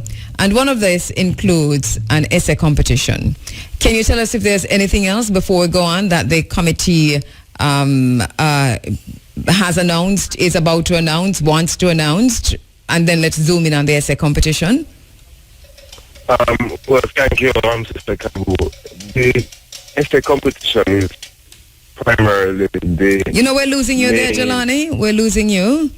You were clear before. Now you are all broken. I have moved. I hope it comes back. All right, here we are now. Okay, let me see. Go ahead. Yes, I was saying that the essay competition is the primary new feature that is being introduced, in the sense that most of what has been discussed in the past were pretty set events that, if they've not taken place previously, they're known to people to happen. You know, the lecture by His Majesty's grandson and the visit various sites as a motorcade with something as a specific event related to the exhibition opening in Western Jamaica. The competition is a little different in the sense that it's not really one of the events of the visit, but an event that we're hoping will climax with the visit. Our intention really is to help to transfer the importance of the visit to a younger audience, people who we think it would be important for them to go and research the significance of this trip. It's the first time an emperor is going to arrive in Jamaica and the Caribbean, and why would he have come? What were the prior kind of connections through Pan-Africanism, through the support of Ethiopia during the years of the war? What were the political and sort of non-aligned movement-driven objectives that would have brought him here so early after our independence? Mm-hmm. He not only visited Jamaica, he visited Barbados, he visited Trinidad, he visited Haiti. Why the logic of that kind of sweep across the Caribbean? What was the details of his diplomatic mission while he was here? The real thing is that we want to help the students through their research to understand the kind of mobile diplomacy that His Majesty conducted through his various visits. I mean, to date, as much as technology affords leaders all kinds of trips, His Majesty was one of the consummate diplomats at personal diplomacy, appearing almost most places that he was welcome, especially given the histories of acclaim for Ethiopia and the kind of support that he and they had achieved throughout the years that he was a stateshead. So in a sense, we're trying to have the student look into the trip as a moment of Pan-African, Caribbean, Jamaican, Ethiopian, Rastafari significance 50 years after. And so that the essay competition is now open, and do we have 1 topic, 2 topics, 3 topics? 4 topics? Well, the topic is really the visit of His Majesty, and that's guided by some themes that we have put out. The gist of the themes are to look at the significance of the impact as one specific theme, the significance of the visit as one specific theme, to look at the visit in specific locations. So, for example, the competition is not limited to a write-up on Jamaica. Someone could go and research the trip in Barbados or Trinidad or Haiti, or they could look at them all. The point is really to send them to the archives. Newspapers would be some of the primary sources that captured the visit. The Gleaner in particular is littered with it, and it has been picked up by other sources. The same is true for Trinidad and Barbados. Where Haiti is concerned, those sources might be a little different and more difficult. But we're really challenging students in the era of multimedia, with so much out there on Rastafari in general, to see what they can collect and do that in a way that shows that they are discerning the resonance of such a trip, even to this time. All right, and it's open to what age group? It's wide open in the sense that we are not restricting youth. Well, there's some restriction. We're looking 11 to 25 in various age categories: 11 to 14, 15 to 17, 18 to 21, and 21 to 25. But then we have a more general category where we're asking people to think creatively in terms of dub, poetry, song, even a narrative story, but think creatively of ways of putting together the significance of that. And we will be a little more flexible in that category because we know that our creative minds are, ageless and that kind of thing. And we're not so am I understanding you right then, Jelani? You're saying that there's the essay competition open to between 11 and 25, 11 to 25 age group, and then there is a second category where you're asking for creative presentations, whether it's a dub, poetry, or prose in creative ways. That's wide open? It's wide open. All right. So these are two distinctly different things, right? Two distinct. Yes. All right. Okay. Great. So everybody can participate in this in terms of... That is the point. And we know that this is a topic that people are excited about, especially in the creative imagination way. All right. And okay, so tell us about the process now.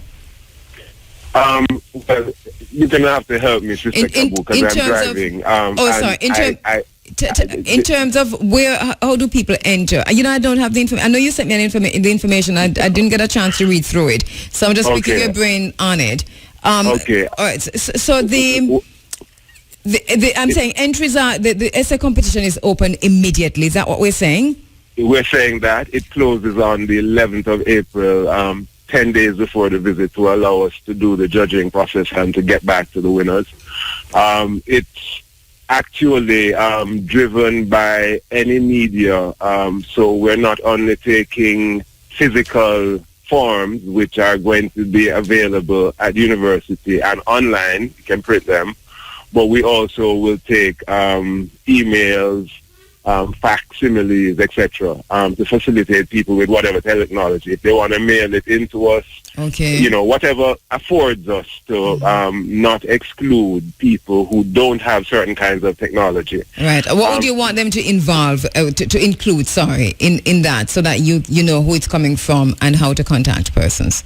Well, name, age, if they're affiliated to an institution, that's also important. If they're unaffiliated, that's important. It's also important for them to give us a clear idea as to what is the topic of their essay, and also I think that's pretty much what I can recall as the basic information. The word limit is actually driven by age, so they would have to observe those things. We're not going to be terribly strict if people exceed the word or fall just a little under it. But the point is that the access point primarily is going to be by email and telephone for people who are interested. So let us talk about that. What's the email address? The persons can submit their... This is where I was hoping that you could help me. It's the Rastafari Studies Conference at Gmail. Okay. As one of the emails. But Sister Kabu, I can update you in a few minutes for you please do. All right, to provide the proper disclosure before you leave the program. All right, okay, thank you so much. Please send this to Shamara at irfm.net. Michael, you could go right ahead and forward to Shamara since you already have her address. That's Dr. Michael Barnett, and so that I can read, because I'm not able to access it right now at this point. But thank you so much, Dr. Jelani Naya. I much appreciated. Yes. IRFM sponsorship, of course, is important for the universal sound that this competition we're hoping will have. And we're also hoping that likewise it'll be supported by people from all over, all walks of life. No limitation is there, really. And as a matter of fact, our listeners can hear much more about this across IRFM also after today. So stay tuned to the station for more information regarding the essay competition, 50th anniversary of the visit of His Majesty to Thank you, Sister Kabu, and thank you to the Running African family. Thank you so much, Dr. Jelani Naya, driving. All right, at 11 minutes after 8 o'clock, guess what? We've got an abbreviated version of our youth forum because of... I ain't going to say who was late. We're not going to say. Good morning. How are you doing? We're fine. We're good so far. So who was late? The girls were. Yeah, very honest. Very honest. Listen, it wasn't TV, right? Right, so you could just, draw on your sweatsuit and come. But anyway, thank you so much. You are late. Look up at time. We ain't got much time. But anyway, it's your time now. And so I'm going to throw it over to you. You introduce yourselves. These are students from the Marcus Garvey High School here in St. Anne, and we're very happy. The Marcus Garvey Technical High School in St. Anne. Do you still have technical in the school? Yes, we do. All right, the Marcus Garvey Technical High School in St. Anne. They've got a really nice mural under Marcus Garvey room. I've been there. Just browsing in the Marcus Garvey room, library. Good work, Amina and the team who ensure that happened. So we're throwing it over to you. Who's going to take it? Who's leading? May I have your name? My name is Tashay Johnson, and I'm the head girl of the Marcus Garvey Technical High School. Welcome, Tashay. So very happy to have you. And take it away. It's your turn. Good morning, all IRFM listeners, or I should say Arians or IRFM. Okay, we're here today to talk about, well, first of all, I should say happy Sunday to all the listeners out there. And I'm Tashay Johnson from the Marcus Garvey Technical High School. Along with me, I have a few of my colleagues who are going to introduce themselves. Hello, good morning. I'm Brittany Garden from the Marcus Garvey Technical High School. I'm in 11R and I'm the deputy head girl of this school, of my institution. Good morning, everyone. I'm Michaelis Wanda from the Marcus Garvey Technical High School. I'm currently in 11U and past student council vice president. Good morning, everyone. I'm Chanel Dias of Marcus Garvey Technical High School, and I'm in 9G, and I'm the vice president of the student council body. But first, before we go into our program or our conversation, we'd like to say congratulations to our new government, our Prime Minister, Honorable Andrew Holness, and for his victory, and also to our last Prime Minister, Honorable Portia Simpson Miller. I'm still happy, though, that our Prime Minister, Honorable Andrew Holness, was the winner and the new elected Prime Minister. Because this, in my opinion, I think that he has all the preliminary drafted ideas and situations in order to solve some issues in our economy of Jamaica. Is it because of his age? His age, really. Yes. Part of it, yeah, because he's young and he's coming up in this. He's gonna learn and he's gonna teach us also. He has the experience and everything. Well, I am happy personally because of his age, as most of us Jamaicans are, and because he was the previous education minister, so I think most likely he would direct most of his attention to us as youth, and our opinions, which maybe, hopefully, he will ask for. I think you're right there. Well, should age be a factor of a new prime minister? Yes, I think so. Yeah, I believe so, because if he was once the Minister of Education, then he knows exactly how a school should function. Yeah, that's true. Okay. Michaelis, we are youth, so basically we are going to be pointing in the education factor. Okay. But the question is, will he fulfill his promises that he stated in his manifesto? I believe he will. You believe, it's not a fact. You have to wait and see for ourselves. It's not impossible. No, it's not. One of the things I would like to talk about is the impact that he has, or the changes that he will make on the youths of this economy. And I saw that he mentioned in his manifesto about reducing the mandatory fees in tertiary institutions and also in schools. And I think that would be a great benefit and an advantage for students in school, because most of them can provide for themselves as well as the parents, and they're finding it hard to send students to school, and that increases the effect of students not being properly educated and have the qualifications for a job needed when they leave school. And he also mentioned in his manifesto about the tax cut. I would like to know how us Jamaicans would benefit from that. Yes. Well, apart from the tax cut, what I would like to focus on is the insecurity that we face as Jamaicans, not feeling safe in our homes or on the road. That's true, and not feeling safe or not being safe is an effect on many persons, because without people in the society and in this community and this country itself, how are we going to have persons to work and to pay taxes and those things? How are we going to have citizens of this country? I don't know, but we need to build that trust between us and our police officers. That's true. Police officers are killing themselves and their family members. Some of them are corrupt. Yes, they are. So we are feeling insecure as civilians of this country, not being able to trust our police officers. People are supposed to be protecting us.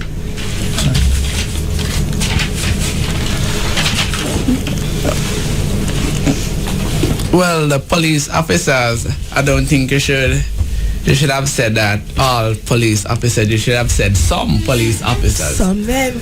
Because you're letting the good ones look bad. Yeah, they are.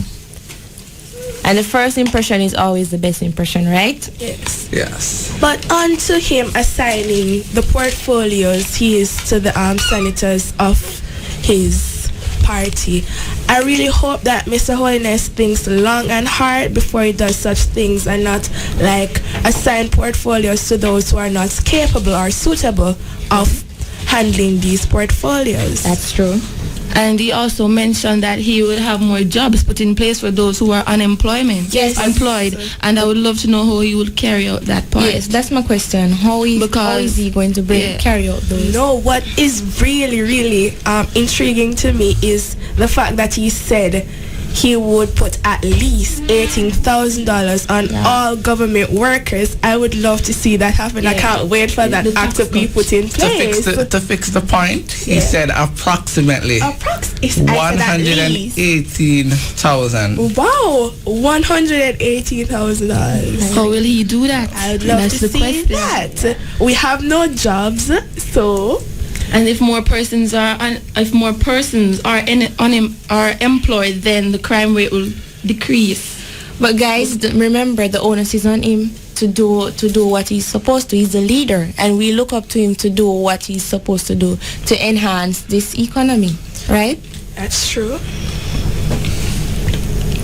Well, just to talk about it now, I'm not fond of politics, but because we have this democratic country, we know we need a democratic leader, right? Yes. And I believe that he's a leader that the people needs and this country needs to make it a better one. Well, that's my opinion. Well, that's true. It's not a fact. Yeah.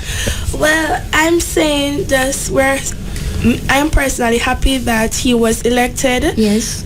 Because of his age, as I said before, it really gives us as young people a chance to see that we are capable of anything. Yes, an advantage. Yes, it does. Some of us, because of Portia's age, we thought that we didn't have a chance in really like having a shot at doing such things. Yeah. Sound like a stand on political ground right there. Yeah. No, what I'm saying is it gives us hope that we can do anything that we set out to do. And it shows, me Carlos, although you didn't want me using this word, shows that we are making progress as a country. It does. We're moving on. We're moving forward. Yes, we are. We're moving from poverty to prosperity. But the greatest thing is that he has a family. Welcome back. You're inside of the Africa Forum and the segment, the Africa Youth Forum. We've got the youngest group of students yet since we started of 3 or 4 weeks ago. The youngest set that we've got this morning, they're in after the elections. They're from the Marcus Garvey Technical High School, and I'm throwing it back to them as they continue their conversation. Welcome back, Harry fans.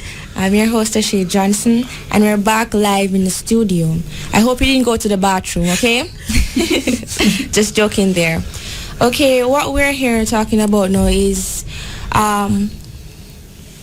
what we'd like, the last thing that we would like to say to the government. Ask. Or ask him, rather. Well, I would, as a young student, I would love to ask him, well, when will us students and even elders stop feeling insecure about going home or going on the roads? Okay. And that's an issue. Insecurity is an issue. Well, for my question to the Prime Minister is that how long shall the citizens of Jamaica wait for their roads to be fixed? More water in their community? A decrease in unemployment. Yeah. Decrease in crime. Well, my question personally is, when will we as young people stop thinking that we can't wait to reach a certain age or wait to get our green card so we can leave this country? Okay. And the other issue is, when we are out of school, when we are finished school, where will we go? What will we do? Yeah, because these tuitions now are so high that some parents can't afford to pay for their students' school fees. So even if we have 8 or 9 subjects, we can't attend school after we finish high school because we don't really have the fees, the funds. Yes, most of us are barely making it through high school as it is. And what about the parent who has more than one child attending school at the same time? All of them. Exactly. Based on the tax reform that the new Prime Minister has set, what will happen to those persons who earn less than minimum wage? What will happen to those students who can't afford to go to school anymore? We even have students on the road selling, which is very wrong. We should have persons who can help them. And that has a great effect on the economy of Jamaica. And because you need a lot of workers, right? Some of these students are harmed. These children on the road selling sweets, that's such not a good thing. It's not. Well, it can result either 2 things. Either being locked away in prison or picking up violence. Exactly. That's right. And we surely don't want any more violence in Jamaica. And that's an issue. It is. We have more than so enough. High. Why would we want more? We need to take care of our children, and not even only our children, our people of Jamaica. I personally hope that Mr. Holiness lives up to the promises that he has made. I hope that he keeps them and lives up to the high expectations that we have set for him, because basically we have set an expectation. We haven't set any expectation for him. I have, because of the promises that he has made, Carlos. He set the high expectation. So you cannot say you set it for him. I set it. I put Mr. Holiness at a standard, and I don't want him to bring it down. You didn't vote. Exactly. Not because we didn't vote doesn't mean that we don't. Carlos, you're looking at it from an adult point of view. Not that you should not, but you're thinking like the ordinary elder would think. You're thinking like an ordinary elder, thinking that the children like should be seen but should not be heard. And that is the problem that we or adults face today. You think children should be seen and not heard. Students should be heard. Yes, but on the factor of my occupation for the future is to become a politician. Really? Oh dear. Yes, that's a part. We're going to have a big problem. So it would not. I believe the children should be heard, and they are the one that we see. They are the one that should be seen because they are the future generation. Exactly. They are the people of tomorrow. That's true. And for Mr. Hollins to know, we the youth stand behind him, not only because he's in power, but because he's a youth. He understands us. He might share the same views we share. And we believe that he can do so much more than our previous Prime Minister did. Yes. I do believe he can. We have full faith in Mr. Holiness. And I hope he don't let us down. And I hope he raised that bar of expectation that we have. Yes. And I wonder how long I'm going to wait for those. How many jobs he said again, Carlos? How many jobs did he say? Remember, you're leaving high school soon now, Carlos, right? I should know you want a job, right? Yes, we do know that, Carlos. Everybody wants their money. Well, the people did not only vote for the $18,000 on their pay, they vote for change. Okay. Well, what's the change? What is the change? The change is new government, new policies, and for the youth, we won't have to pay a school fee anymore. Well, that's what he said. I think that like every other previous Prime Minister, Mr. Holiness should leave his mark. That's true. He should. But guys, the time is limited and we have come to the end of our program. I hope that these issues and the Africa Youth Forum is underway right now with students of the Marcus Garvey Technical High School right here in St. Anne. Our youngest team yet, 15 years old for the most part, 15, 16. And there's one who's actually on his way out of high school at the grand old age of 16 and a half. All right, so we're going to turn it over back to them in the last 5 minutes of the program. Okay, thank you. Actually, it's three of us. We're leaving. The three of us. Okay. We're going to just go through our last points that we're expecting the government to carry out. Shannon, would you like to start first? Yes, Mr. Holiness, I really hope you're listening because this is a very vital and important point for me. I really hope you give us as youth a voice. Well, for me, I would like to know if the Prime Minister, I would like to know if the new Prime Minister, Mr. Holiness, will continue the projects that the past Prime Minister has started, or will they be placed on a hold? And for those students who have received financial benefits in education at the university level, will he continue that, or will it also be placed on a hold? Well, I would love to encourage him that I hope he live up to his expectations and I hope he provide those jobs because Jamaicans right now, they really need the jobs to provide for them and their families. So I really hope, Mr. Holness, you do provide those jobs for us Jamaicans. And I just hope he does his best always because his best is always good enough. And as the leader, the people, these people, Jamaicans, they look up to you to do your best always. And we have come to the end of our program. I hope you like it, and I hope these issues that we are stating, the government might consider to make a change. And listen to us youth. Yes. Leave your mark, Mr. Holiness. Leave your mark. Thank you so much. Thank you so much. Quickly, anyone you want to say hello to? By the way, these views are the views of the students. They've not been coached in any way. We allow the space for the youth voices, for the young voices, and we allow them to say what they are thinking. It is up to us now to listen. All right, go ahead. First, I would like to big up my mother, because if it wasn't for her, I wouldn't be here today. She's living in Farmtown, Discovery Bay. Her name is Teresa Taff. And my family, I love you guys. And my church, the Abundant Life Ministry. Guys, you should check it out. It's amazing. And also my school, the Marcus Garvey Technical High School. I love you guys. I love you. Well, first of all, I would love to big up my mommy. She's in Kingston right now, tuned in. My grandparents, my brothers, my sisters, all of you guys. Olivia, Sachel, all of you. I love you guys. And first of all, Miss McIntyre, we love you all. You've done so much changes for us at our school. Love you, Marcus Garvey. All my family.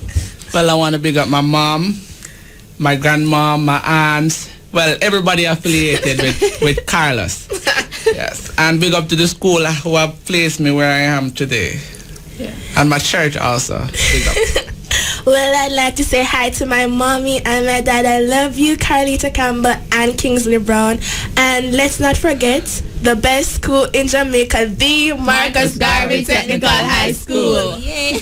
Enjoy the rest of the day. You too. Thank you so much. Such pleasant young people. They have me smiling all the way through this entire program. Thank you so much for coming in. Thank you so much, Marcus Garvey Technical High, to the principal and teachers who allowed you, and your parents, of course, who allowed you. Thanks so much to all the young people who came in for the month of February to the Africa Forum. The Africa Forum, the Africa Youth Forum continues. They are part of the book club also, and you'll hear from them from time to time, coming back to talk about the issues raised in the various texts that we are reading on this program and in this forum. You know, we're scheduled to speak with Herbie Miller, but we're going to push that back, Herbie, until 9 o'clock, right after sports, the RFM Sunday Sports Diary, to give you more time to talk. Our students were a bit late coming in, well, very late coming in, and so we went a little bit over time, but we'll talk with Herbie Miller right after news and sports. You're inside of the Africa Forum, running African, reuniting the African family for development. Our vision, of course, is to reunite the African family for development. Our mission includes blazing new paths towards Africa's rendezvous with destiny. Did we not cut a path to the stream?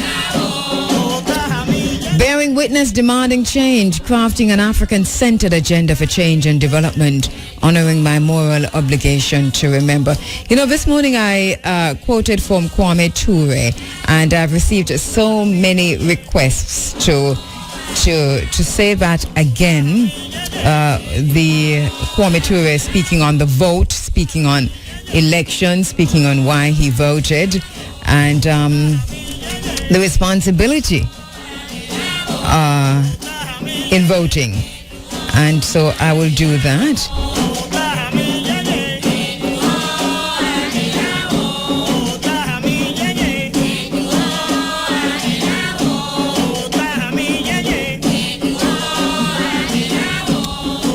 Kwame Ture, who you know, some may know as Stokely Carmichael, he says, our people cannot depend upon any one man.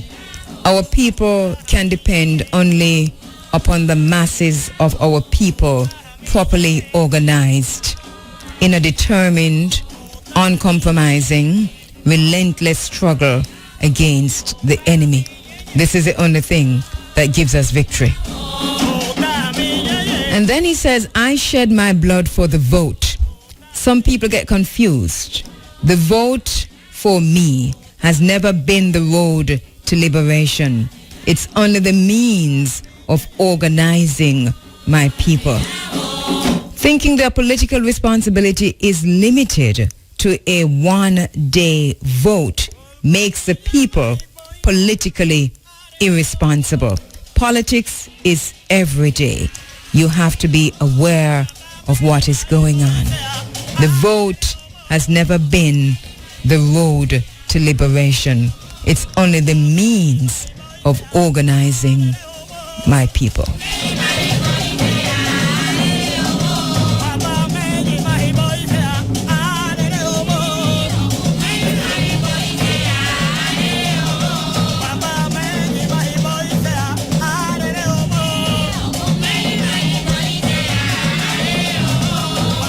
Just about 2 minutes away from the local and international headlines. Right after that, IRFM Sunday Sports Diary.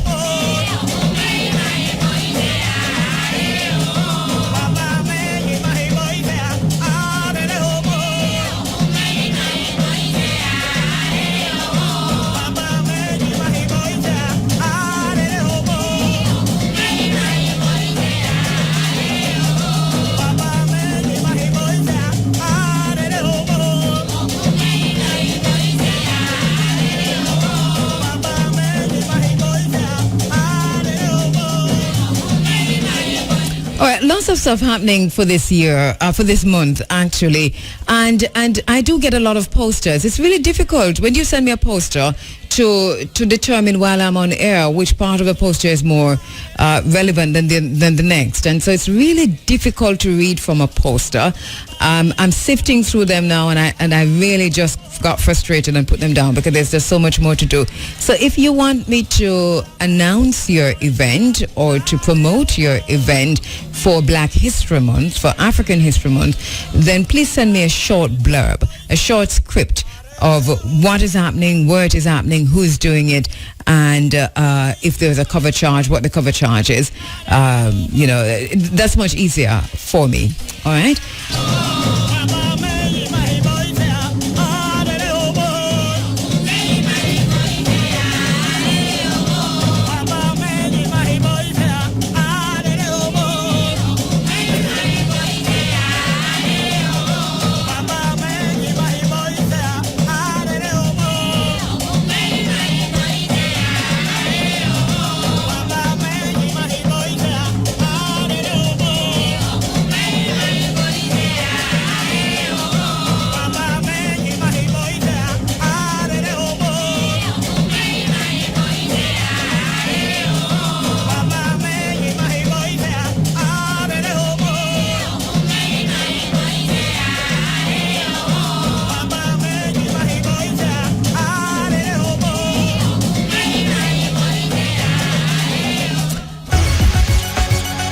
Good morning. I am Natalie Campbell with the local and international headlines. The People's National Party has won the Southeast St. Mary's seat.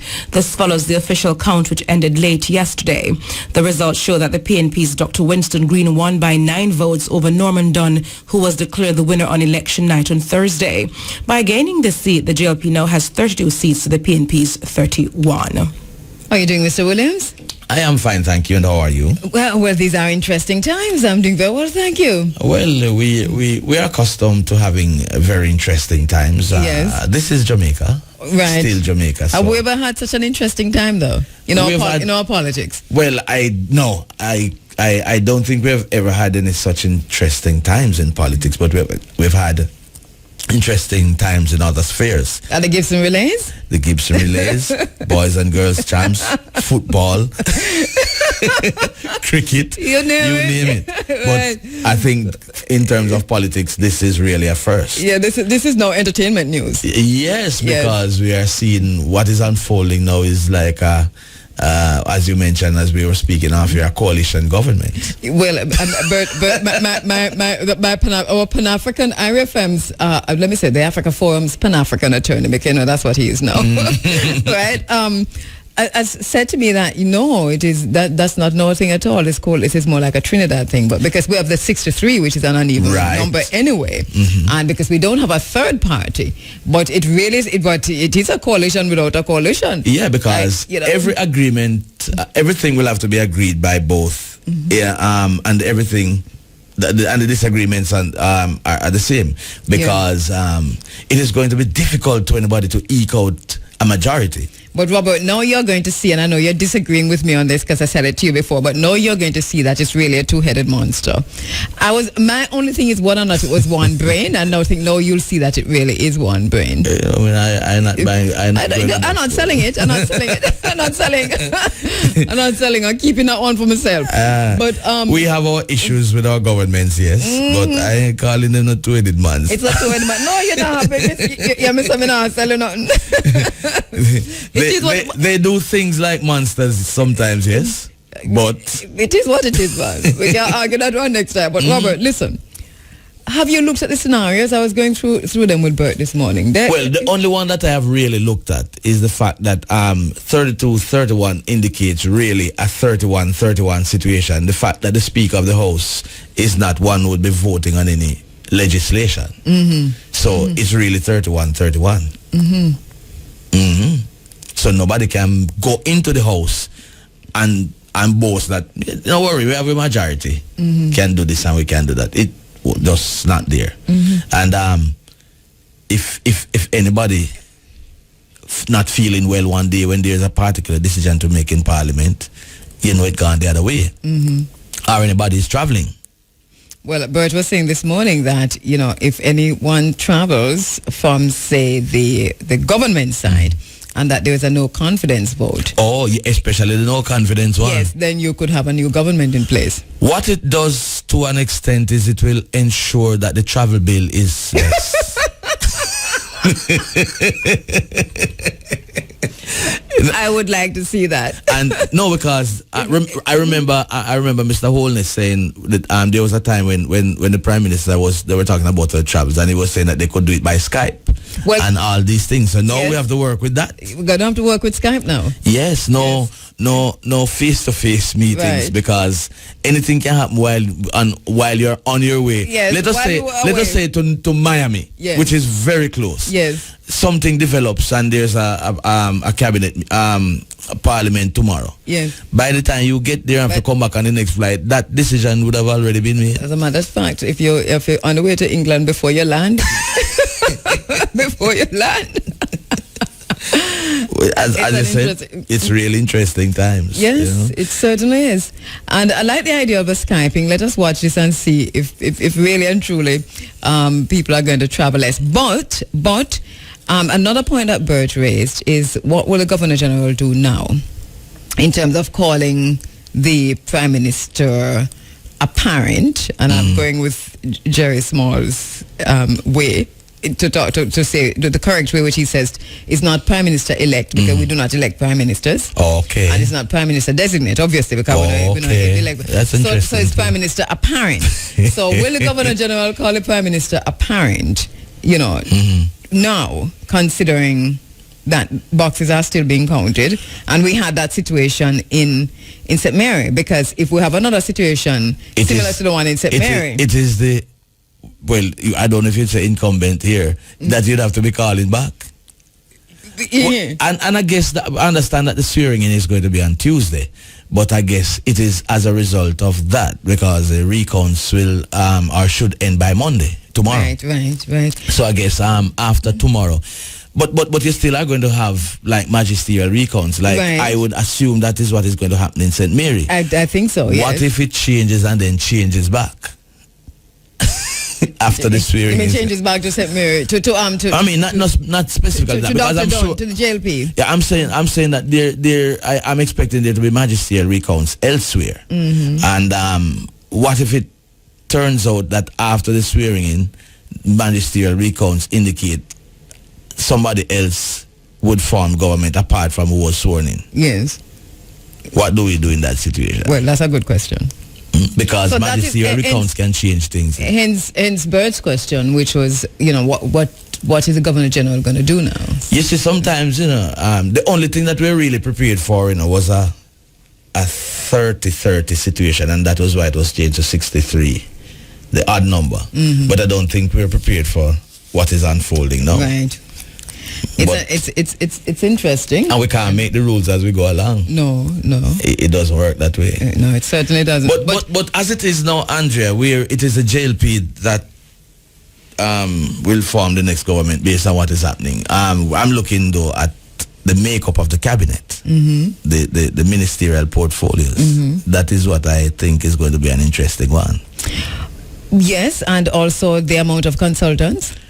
No, or will there be any consultants? I don't think so. I don't think so either. All right. So who do you? So the Minister of Finance. I think from where I'm looking now, it looks as if the lady that beat Andre Hilton. Favour Williams? Right. But without the experience of Audley Shaw. It would have to be. Yeah, I mean, why? I know that there's this whole big thing in Jamaica about, Audley Shaw, not necessarily being the best of ministers of finance. But why, to me, right now, if you put Favour Williams, it appears to be somebody who could be in that It can only be that ministry. way. It can only be that. But she could be a junior minister in that ministry. Yes. Along with Audley Shaw. Because I don't think you can discount experience with the IMF in particular. I don't think we should discount that.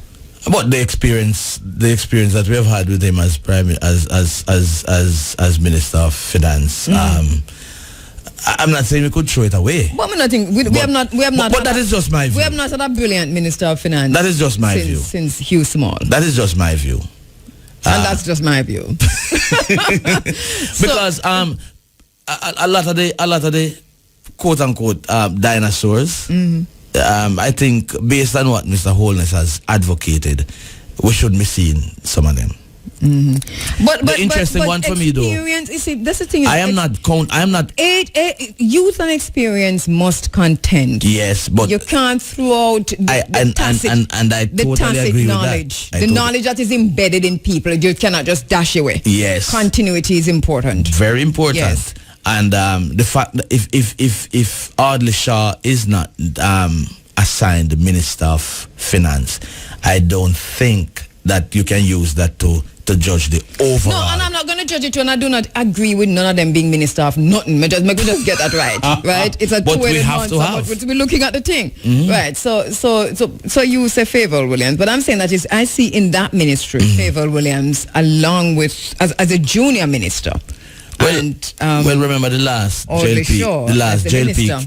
JLP cabinet, we had Audley Shaw as minister, and you had two other persons on his shoulders, Don Webby and somebody else. I don't remember who else. Right. Well, then if you care about Don Webby, and why did Don Webby walk away? By the way, I don't think he walked away. I think his secondment ended. But he could have been seconded again.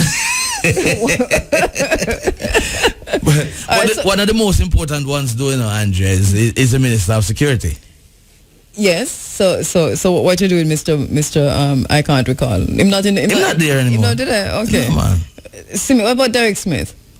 He was there once, Remember the last government, Yes. Marlene, that lead. Unada Lisa, Marlene Malahu Fort.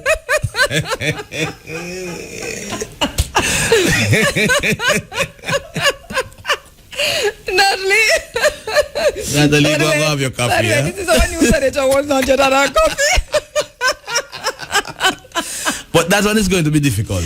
No, look here, Natalie might have a last laugh, but put it this way. You see, anybody who Andrew Holness really want to get rid of, yes, that is it.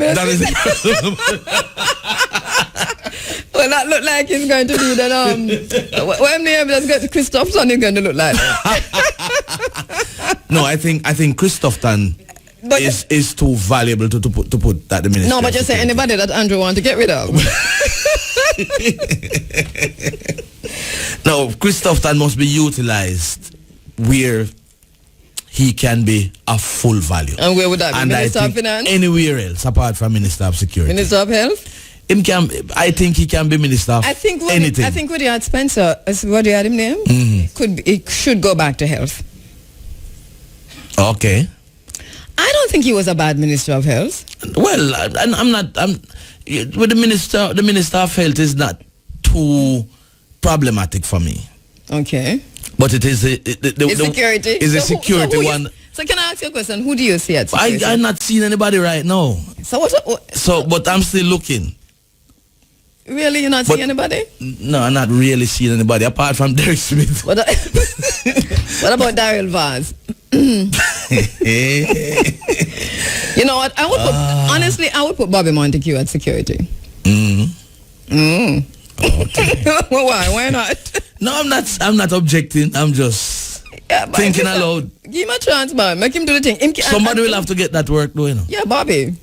And as I said that, if Andrew have people inside that will have issues with, No, but outside of it, that's why I'm saying. So I'm just advising. That's why I thought Christopher. No, sir. I would have hoped him don't put Christoph down as there. Peter Bunting, has been given the basket to carry water. Anybody get that is really a basket to carry water. Yes. Because obviously we don't have the solution to that problem. We don't have any solution. Well, we can look at it the other way. A lot of solutions have been created, and now we're finding the problems to fit them. Right. True. So that one is a tough one, but I'm sure that Andrew Holness would have had his ideas from long before, because I couldn't wait until Thursday night to start work out who is going to go where and so on and so forth, unless him really never planned to win the election. Right, and a lot of people were surprised. I don't know if Andrew was that surprised. Him should be surprised, unless he was really just blowing hot air. And all those deliberations with all the tax thing and all that couldn't just come up with somebody who not planning to win. Well, you recall, that when in the early days of IRFM, when we had all these polls coming out and these national polls and these pollsters who were considered the best, remember that they refused to show us as number one. As number one until a pollster from Trinidad. And so we have the same scenario again. And so when I saw that poll coming out of Trinidad, I said, okay, that is that. Because it's the very same thing that happened to us here at IRFM. Yes, I remember. I wonder about these pollsters. Well, anyway, I could go back to the ministry. Somebody's asking, I don't remember who in the newspapers, who suggested that a ministry of sports should be separated from all ministry and a ministry of sports. Because sports is a big ministry. And I would want to agree with that. Yeah, I agree too. But at the same time, you have to consider that the cabinet has to be smaller. So if you have a ministry of sports, it means that whatever else was there with sports would have to go somewhere else. But sports was in the office of the Prime Minister, wasn't it? Yes, well, yes. But now you could make it a full-fledged ministry and put the Ministry of Entertainment. Ministry of Youth. All right, yeah, the Ministry of Youth. But should go back to education. It should be education and youth, right? That makes sense. It was in early days. Right, and then culture and entertainment. Yes. So you take entertainment from tourism. See, the news editor is agreeing with me. So take entertainment from tourism. Yes, I could go with that culture and entertainment. Yeah, but that is what, Andrea, while we are saying all this, we still need people to fit into whatever positions. Oh, so you don't say but so Babsy can be Ministry of Babsy Grange. She was Minister of Sports before. She's been look here, honestly one of the best ministers of culture. I wouldn't have a problem with her sports. There's no two ways about her. So you have to put culture. Sports and culture. But why would you want to marry because of Babsy? I will marry because of Babsy. Well, as I said earlier, the fact that you want to make the cabinet smaller. Exactly. So you marry sports and culture. But you marry education and youth. We still have not decided on the Minister of Security as yet. I told you it's Bobby Montague. Okay. What, you're not going with me? Oh, I hear you now. Oh. I never heard before. Okay. Right. Who is the current spokesperson on security in the JLP? Isn't it Derek Smith? Derek Smith, and he was before in the before. Right. Well, put him back there. And he was one of the 2 or 3 Minister of Securities. Put him back there, make him fix it. So put back Derek there. What about the Prime Minister himself? Who should be the Prime Minister? To be the Minister of Security. Well, we could say who should be the Prime Minister too, because we don't vote for Prime Minister. Remember, the Prime Minister is chosen by. Yes. So who should be the? So who should be the Prime Minister? Wow. Well, as I said, he would have had all that planned already. So it's just to make the phone calls. Okay. Yeah. Some people are there. As them phone ring now, them take it up. Worse if them see it coming from Andrew. Yeah. You know that guy. What about tourism? Shahini. Okay, because she's a spokesperson and local government. It don't matter what she's speaking on now. She should be. She could see it. Tourism. That would be fine. Tourism. Who? Ed Bartlett was. I know, but Ed can't give it to Shaheen, you know. So Shaheen has a Minister of Tourism. Where would you put Ed at Ministry of Foreign Affairs? Mm-hmm. So Ed is Foreign Affairs. Because the previous Minister of Foreign Affairs was the well, he didn't run again this time. That's who? That's the man in St. Catherine. That's where Christopherton ran. Ken Ball. Oh, there you go. So right. Ed Bartlett as Minister of Foreign Affairs. At Foreign Affairs and Shahini at Tourism. But what about all the new people that you have? You have Shahini not new. No, these are junior ministers. Right. I don't listen. I hear a lot of talking, but I don't agree with it. These new people must be junior ministers. Junior ministers. Because and honestly, Robert, so it means that you have like the you must learn the thing, man. They can't just go jump. Well, I agree with that to an extent, but if you do that, it is going to be the same old. The Purnell Charles, but they have 2-year job letters, me understand. Oh no, that was a proposal made by the party leader prior to the election. Well, let us assume he will give them job letters 2.5 years. Yes, so that's it. In the initial stage. Mm-hmm. Mm-hmm. So by the time, if they're not fulfilling what their job letter dictates, right. Then the junior minister step up. I would agree with that. Yes. But if the junior minister was a job letter, but some of the times, Andrew, you have to hit the ground running and learn as you go along, But you can't play with but not too much. Not too much of them. But there are some parts that you could put some of them. Like who? I'm thinking about people like the new people, like as I mentioned, Favour Williams. I mentioned Juliet Cuthbert. There is Terry Long. A lot of new people. I don't have any problem with Favour. I don't consider Malahoo Fort new. Well, I hope they don't put her at the Ministry of Health.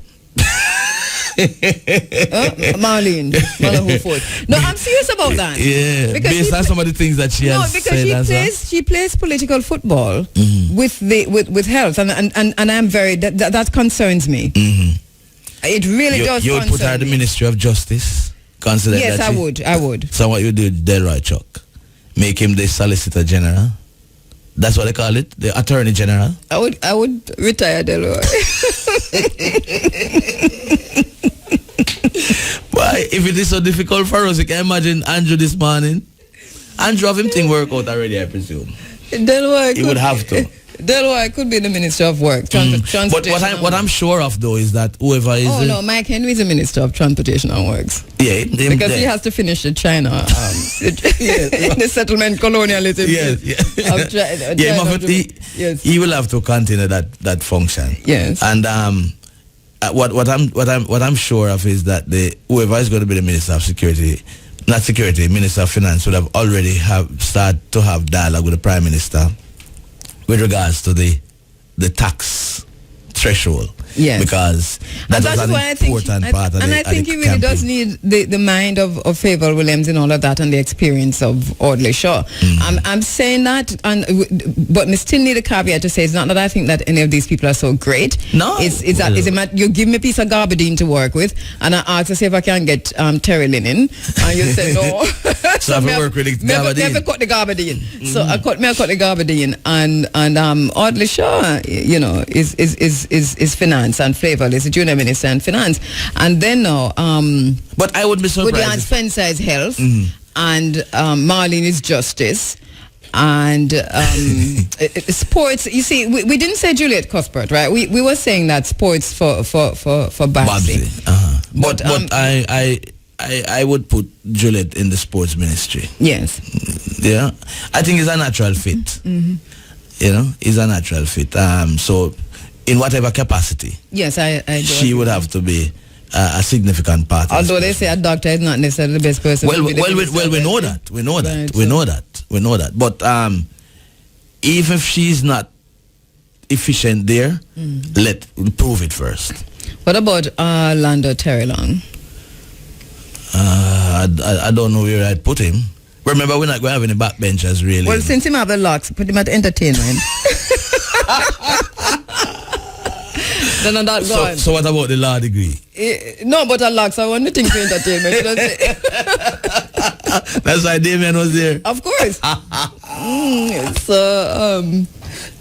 Entertainment. Wow. Yeah, that's not a nice one. Industry and commerce is who? It's the same man. From the one that was JLP and then PNP and then JLP. Is who that? Samuda? Samuda, right. Samuda. You know. I can't remember, but I can remember that. Okay. Yeah, so Samuda would naturally take up that portfolio. I think he was a spokesperson and industry as well. What about foreign affairs? We said Bartlett already. Oh, we said Bartlett, okay. We said Bartlett. Okay. And education? The spokesperson? Well, that's the thing. Education is interesting, right? Because I think it's education and youth, but I don't see whether Andrew, I think probably would be good for it, you know. But being prime minister, I think is enough in a time like this. Yes, and based on this kind of time. Yes. You know. So maybe the spokesperson, Kamina Johnson, I think her name is. Right. Would probably have to step up because she seems to be somebody with her head on her shoulders. So maybe she could continue in that role as Minister of Education. Yeah, I mean, I'm not going to...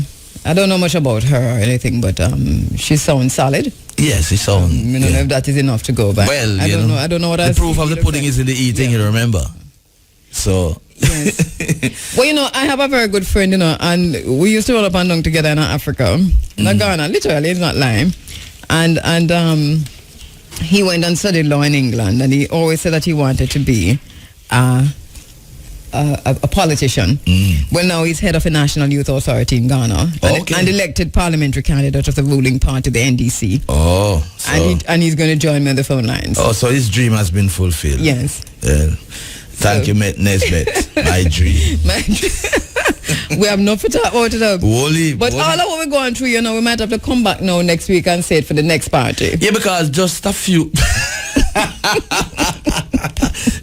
weeks ago we were deliberating as to which day is going to be election. Right. And here we're not talking about the election. And you almost did call it, right? So yes, since you almost I got very close. Yeah, and I'm going to take away. Who you say going to be security minister again? I still don't know. Well, I was going to go with it, you know. But the thing about it, you can't use anybody from outside of the elected persons to be. I think that's how the law is. So how did the commissioner? How did the soldier, the commander? What's his name again? Macmillan? Oh no, that's something else. Was he a minister? But he wasn't the Minister of Security one time. I know he was police commissioner. Right. I think he was one of the Minister of Security. I don't remember. Yeah. But I know for the finance minister, it has to be an elected person. What about Newton Amos? He never win. Well, he ran against Bobby Pickersgill. Well, I'm counting. Well, I'm recounting now. You know, what's what happened in the count? Him gone, man. Let's see what happened in the recount. Newton Amos for Minister of National Security. He would have to be a part of the articulate minority. Well, yeah. Well, let's watch the recount. The recount is happening. Yes. Never know what's going to happen with They should end by tomorrow. With Newton Amos, because I think he's going to be tapped for the Minister of Security. Unless we have any other policeman. But I don't recall us having any other policeman. No, but I think Amos is good for it. Well, must win first. Well, you know, but I said that the recount is on the way. So let's see. That's an uphill task. Anyway, let us see what happens. Well, good. All right, take care. Yeah, all right.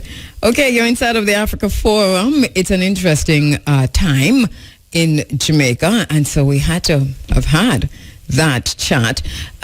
We know we have to go to Ghana, but we also do have to talk quickly with Herbie Miller. So tell me what we're doing. Running Africa.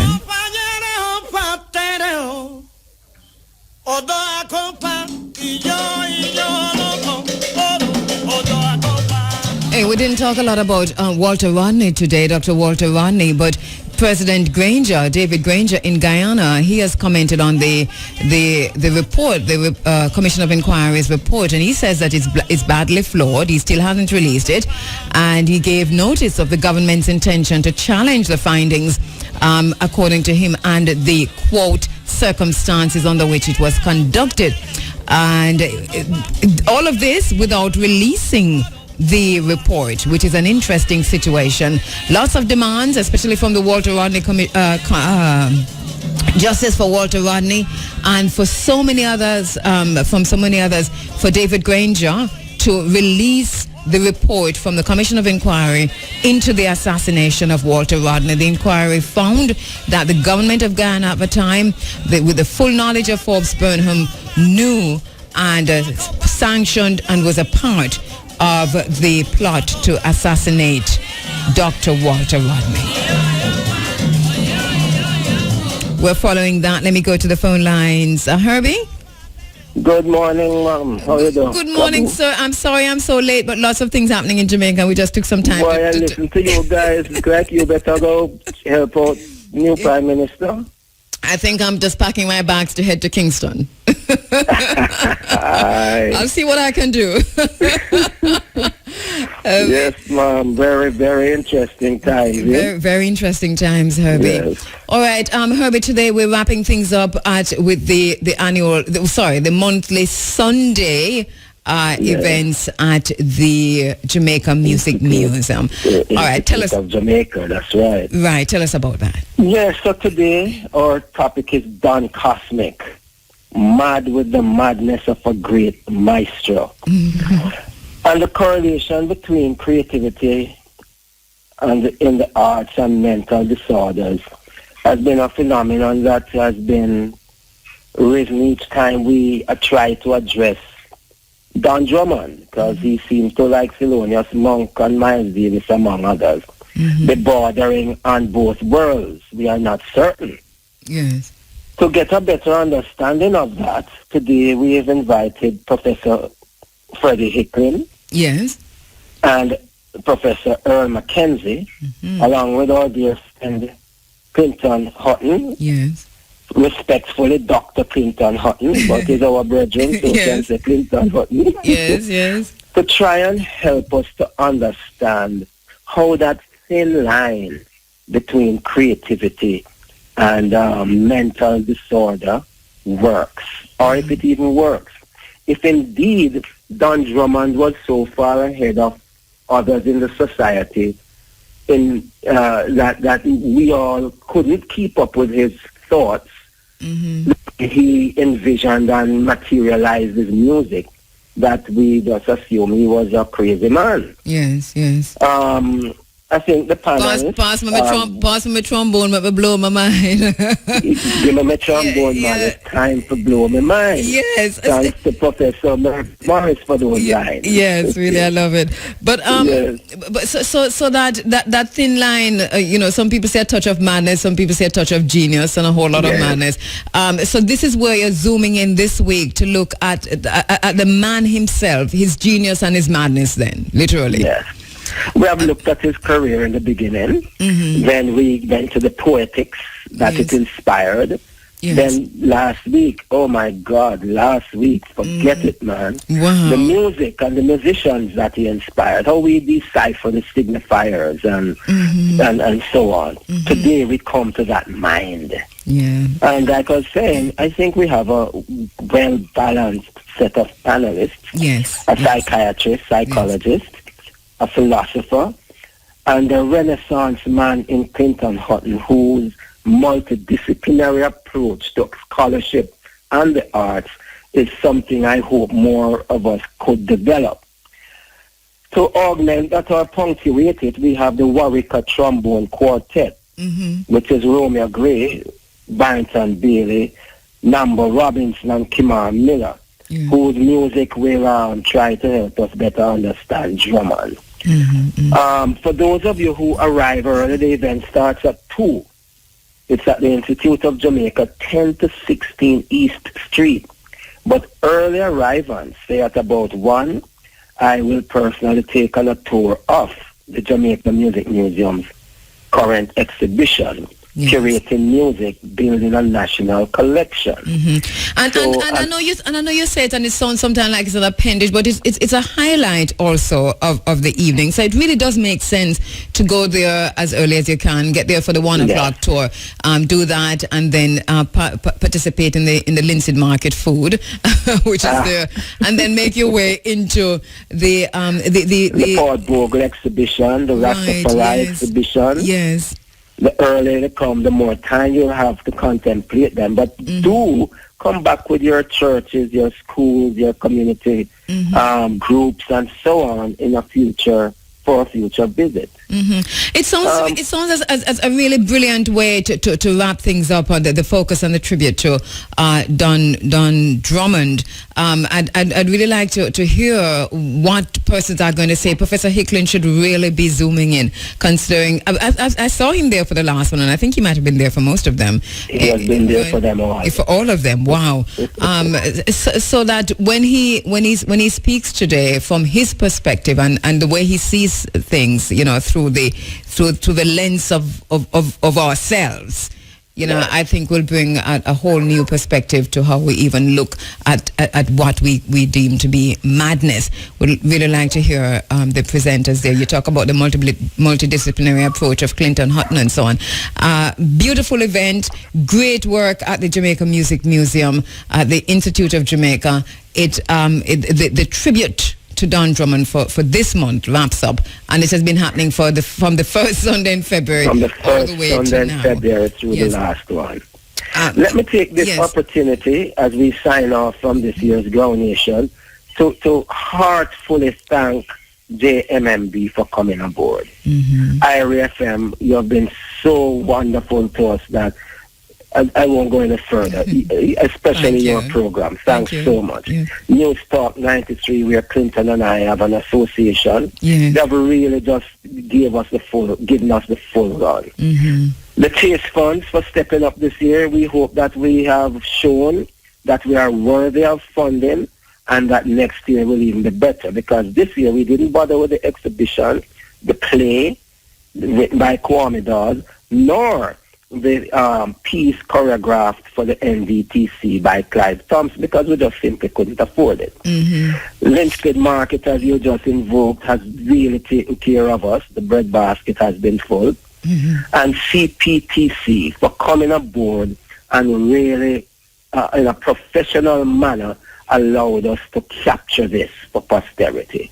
Yes, and before you go, Herbie, I just want you to quickly talk a little bit about Winston Meritone, who transcended yesterday. Our condolences to his family. What a certain road life takes.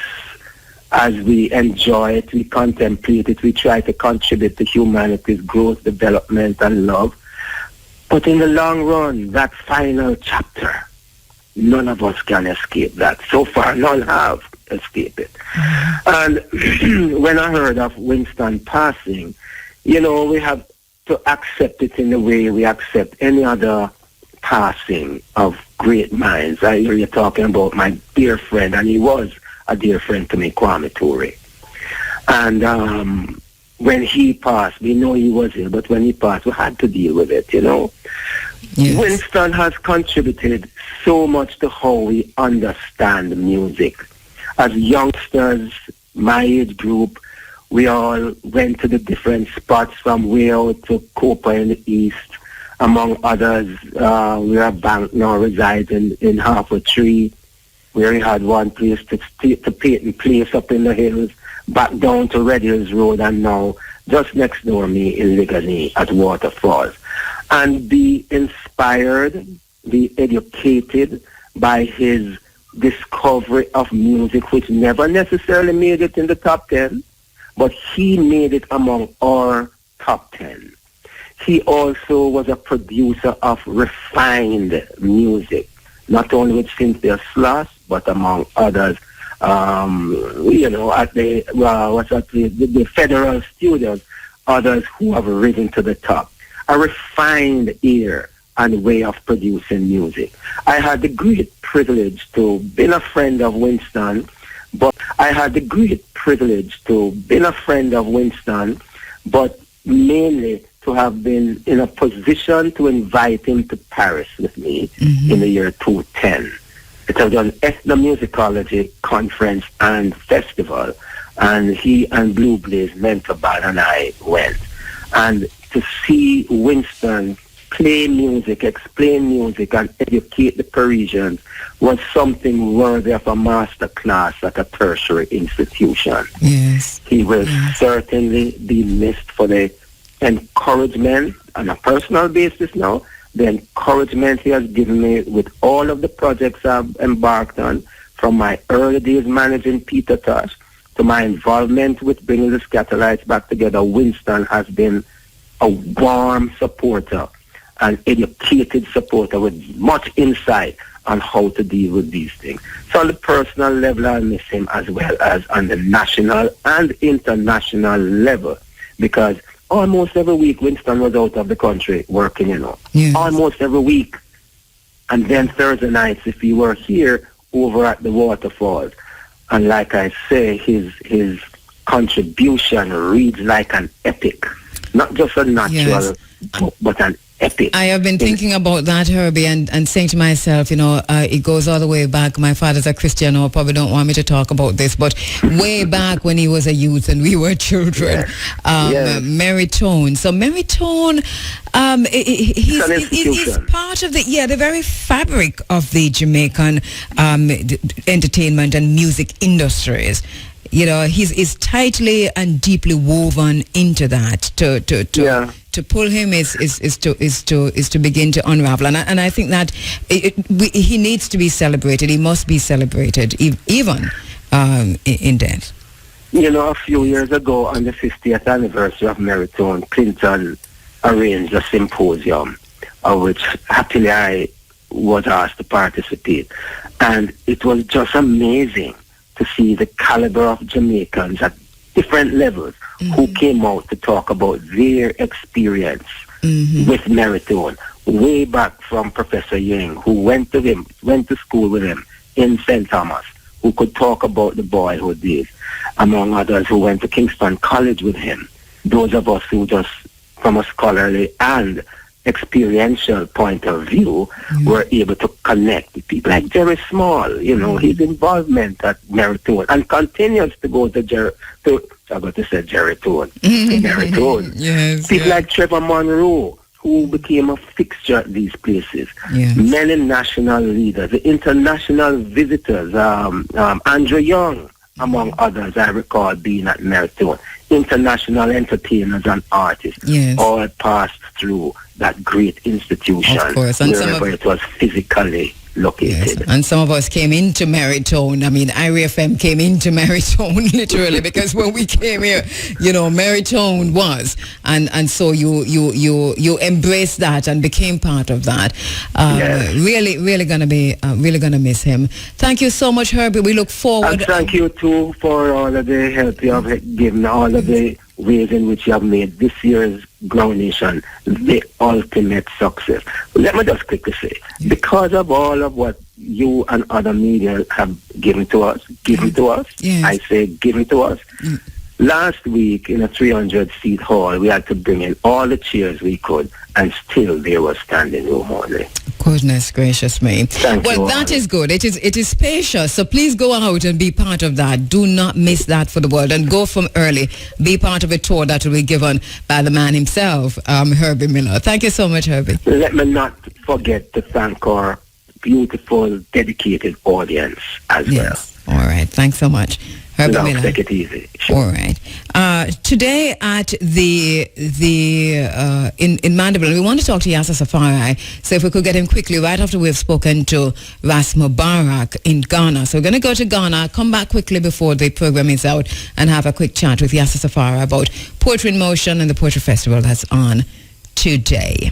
You can pay your UWI hospital bills at any Bill Express location island-wide. Call 1-888-555-5555 for more information. The time by Bill Express is...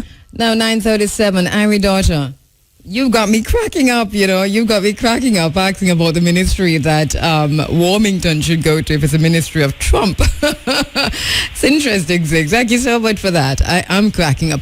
I think we're going now to Ghana, and where my very good friend, Ras Mubarak, is standing by. Ras Mubarak, my brother. Where are you? Greetings to Jamaican people. And good afternoon from here in Accra, Ghana. It's been such a long time. Isn't it though? I am so happy to hear from you. And listen, I was just saying to my colleague here that you started out in broadcasting like us, but you've always had your eyes set on giving back, on politics. And now you're the head of a national youth authority in Ghana, an elected parliamentary candidate of the ruling party. When did all of this happen? You know how we've always been talking about the need for young Africans to actually get involved and support the discourse and make sure that things are appropriate in Africa. Yes. And for the last 7 or 8 years, I've been at the forefront, championing the cause of young people in Ghana. And indeed, when the ruling party came to power in 2009, I was appointed by the President of Ghana to head the National Youth Authority of Ghana. And because of my belief that young people really need to be involved, I put myself forward for election to Parliament, because I believe sincerely that if we are complaining about continents like Africa and the Caribbean, and we don't get involved, now by the very act of our inaction, we are a part of the problem. So for instance, you are very, very conscious yourself. Yeah. And Jamaica is doing well, but there's still a lot that needs to be done in Jamaica. Mm-hmm. But if you continue to be on the radio and not roll up your sleeve and help clean up Jamaica, by that very act, you become a part of the problem. I hear you, my brother. And we've had this discussion many, many, many times. And I do agree with you at a certain level that getting involved also means getting involved in the political process. But for some of us, Ras Mubarak, getting involved also as a social activist. I don't know the difference between Ghana and Jamaica in terms of the political parties, but you have got involved with the ruling party now, the NDC, and as critics and not criminals, we have from time to time, and we do that in our positions as broadcasters, looked at whether it's the ruling party or the party in opposition, and give our critique. How do you reconcile being part of that system as an elected candidate, parliamentary candidate?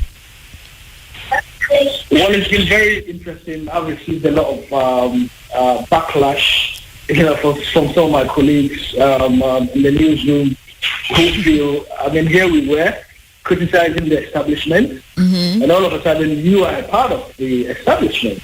Yeah. But I believe we all can make big difference in diverse ways. And for instance, in the Rastafari community in Jamaica, there are a lot of people who feel we shouldn't get involved in the politics, but there are equally pressing issues that demand and require our attention, our experience, our expertise, and our contribution. Yes. And if you're sitting on the fence, you can only criticize, but as to effecting change, it becomes very difficult. Now here I am as the Chief Executive Officer of the National Youth Authority of Ghana. Yes. It is the agency that has the mandate to facilitate youth development in Ghana. So you can imagine, the kinds of things we are doing with that position. Yes. But if I were on the fence and sit in the newsroom and continue to criticize government policy, it would have been very, very difficult, if not impossible. And your point is well taken. Your point is well taken, Ras Mubarak. I must congratulate you on making that move. You moved toward that, even while you critiqued that, and that is to be commended. And let me just ask you about some of the issues impacting Ghana now. What are the main challenges? I know that here in Jamaica we are faced with the new settlement colonialism being supported or being encouraged by our various governments, and I'm talking about China in particular. I mean, the rest of it we know ongoing, and we have been dealing with that regarding neocolonialism. But I think Ghana is facing a similar situation. How do you see this impacting the future of Ghana, especially against the background of the manufacturing sector, youth initiatives which you are looking at right now, and the development of Ghana? It seems to me as if there is a conflict where countries like China is concerned, where AFRICOM is concerned. Let's talk about that, the challenges there. Well, first of all, let me congratulate Jamaica on your elections a couple of days ago. It is a step forward.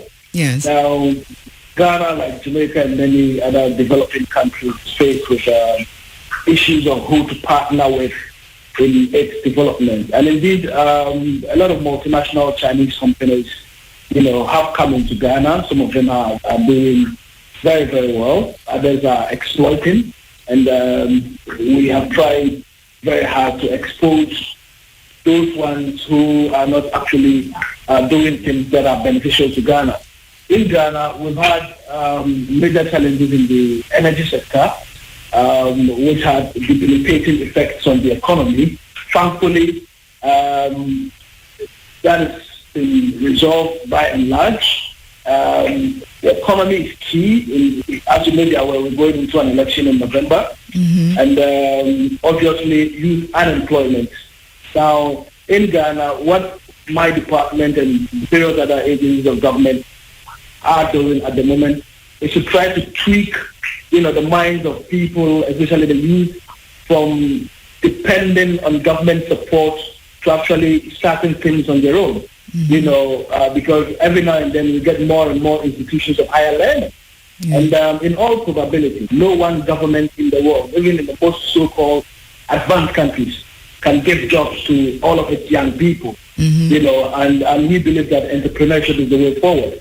But because we also live in a very globalized world, countries such as Ghana would have to take advantage of the opportunities that come with globalization.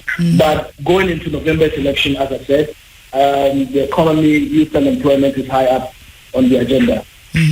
But it seems to me as if there is it's a delicate balance and a dance that you're going to have to do to ensure that while you're taking advantage of the opportunities presented by globalization, that Ghana's economy, your manufacturing sector, is not decimated in the process. Muta Baruka has just returned from Ghana. He was showing me some pictures he took when he went into the market. And these are markets, Ras Mubarak, that we've been into time and time again, buying materials and so on.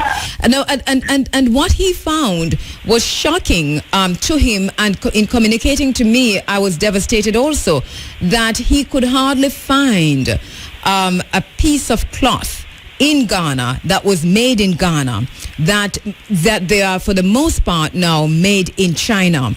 What is happening to the Ghana manufacturing sector as a result of this opportunity that Ghana has taken, that has presented itself through China as a result of globalization? Well, these developments are quite, depressing. And for a very long time, we have been championing a policy and a culture of growing Ghana, eating Ghana, growing what we eat and eating what we grow. A culture of domestication where, we consume what we make, because that's exactly what is going to make our economy grow. This very attitude of glorifying everything from the West as the best and everything from Africa as the worst is not helping us. But I think to be able to do that, we also need to change our orientation, our educational system. I'll give you a typical example. Ghana has a huge potential in the agriculture sector. But we have a situation where there's so much importation of foreign rice, of meat products, from Europe and Asia. And the school system are also not helping in letting people understand the benefits that we can derive from placing a lot of emphasis in the agriculture sector. In our school, for instance, I don't know about Jamaica, when a young child does, something wrong in class, they are asked to go to the farm as a way of punishment. Mm-hmm. And that child goes up thinking that tilling the soil is something negative. So even when they ask them to go into farming as a way of enterprise, they are not really excited about it. So gradually we are letting people realize the debilitating effects of bringing everything that we use from abroad instead of growing what we eat and eating what we grow. And our first president, Kwame Nkrumah, actually championed this exceedingly. Currently, the president of Ghana, images of him in many of the places he's been to abroad, he's wearing Ghanaian-made fabric. He's wearing locally made shirts and so on and so forth. Mm-hmm. And this is seen as a positive move towards letting our minds go towards, supporting the local industry. Because there's a lot of dollars that are being spent on importation, and that is crippling our economy. Mm-hmm. And that is how come, if you look at the exchange rate in these developing countries, the dollar is always, All right, you do have a noisy background, Ras Mubarak, and I understand. I hear the young child. Is that your child? That's my 2-year-old daughter. Oh, congratulations. All right, you see how long we haven't spoken? 2 years. 2 years, Ras Mubarak, 2 years, not good.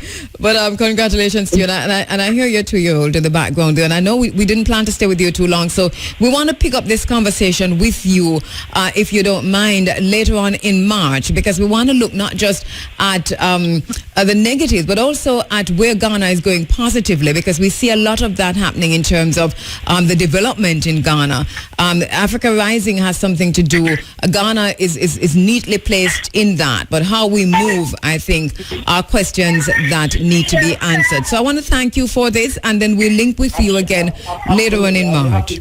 Yes. Discuss this further and to let us see how, especially there's got to be a lot of collaboration, especially between Africa and the Caribbean. Yes. I mean, for instance, why is it that to come to Jamaica or any part of the Caribbean country, one has to go through Europe or America to be able to come?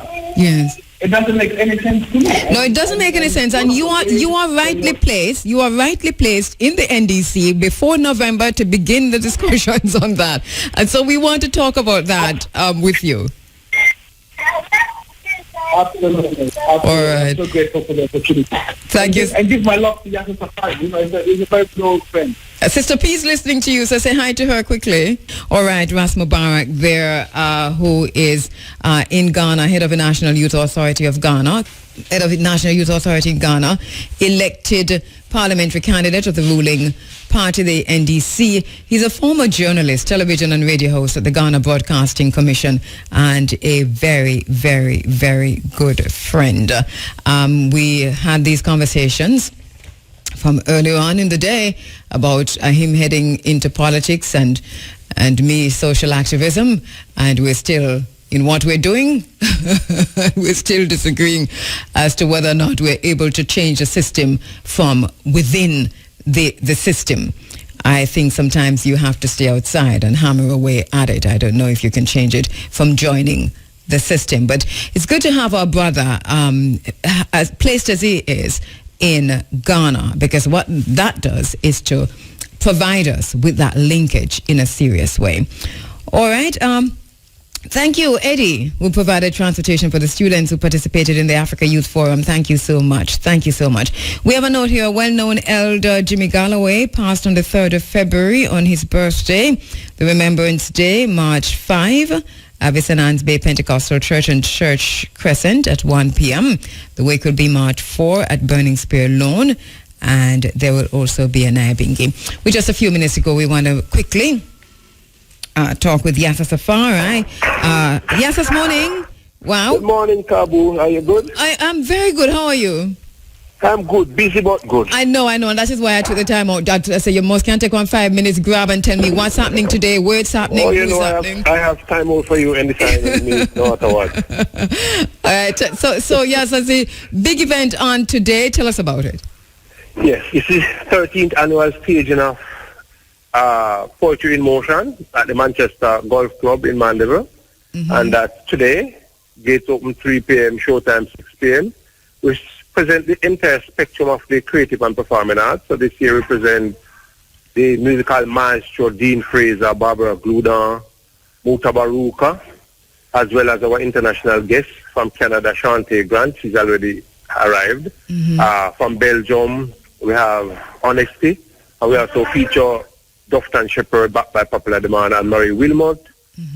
Jody and Harvey, Colette Kerr, Dwight Samuels, and certainly I'll be there as a performer and as an organizer as well.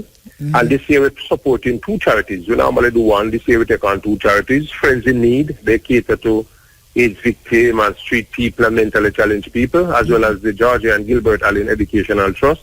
They support Manchester High School students who are financially challenged, disciplined, and academically inclined. So, we provide the entire spectrum of the arts, and we pull out the community together. And especially after intense and fractious election period, we are starting the process of healing at Poetry in Motion, where it's clean, intelligent fun for the entire family and community. I like that, starting the process of healing after this fractious and divisive election. And today is really a good day to do that. So it starts at 3 o'clock in the afternoon. And the gates open because gates open at 3 because it's a family reunion of sorts. It's almost like a ritual in central Jamaica now. So people come out from 3 to mingle and to taste some of the foods and to look at some of the exhibits. And then performances start 6 p.m. on the dot. That's how we do it. And you say look at some of the exhibits. What are those? Well, we have jewelry from local entrepreneurs. We have a mandate now where we are pushing the spirit of entrepreneurship. So we have a young female who is doing jewelry from local material and discarded material and so on. We're also supporting somebody in the food industry. They do banana chips with sauces, and they do banana flour, plantain flour, breadfruit flour, and sauces and wraps.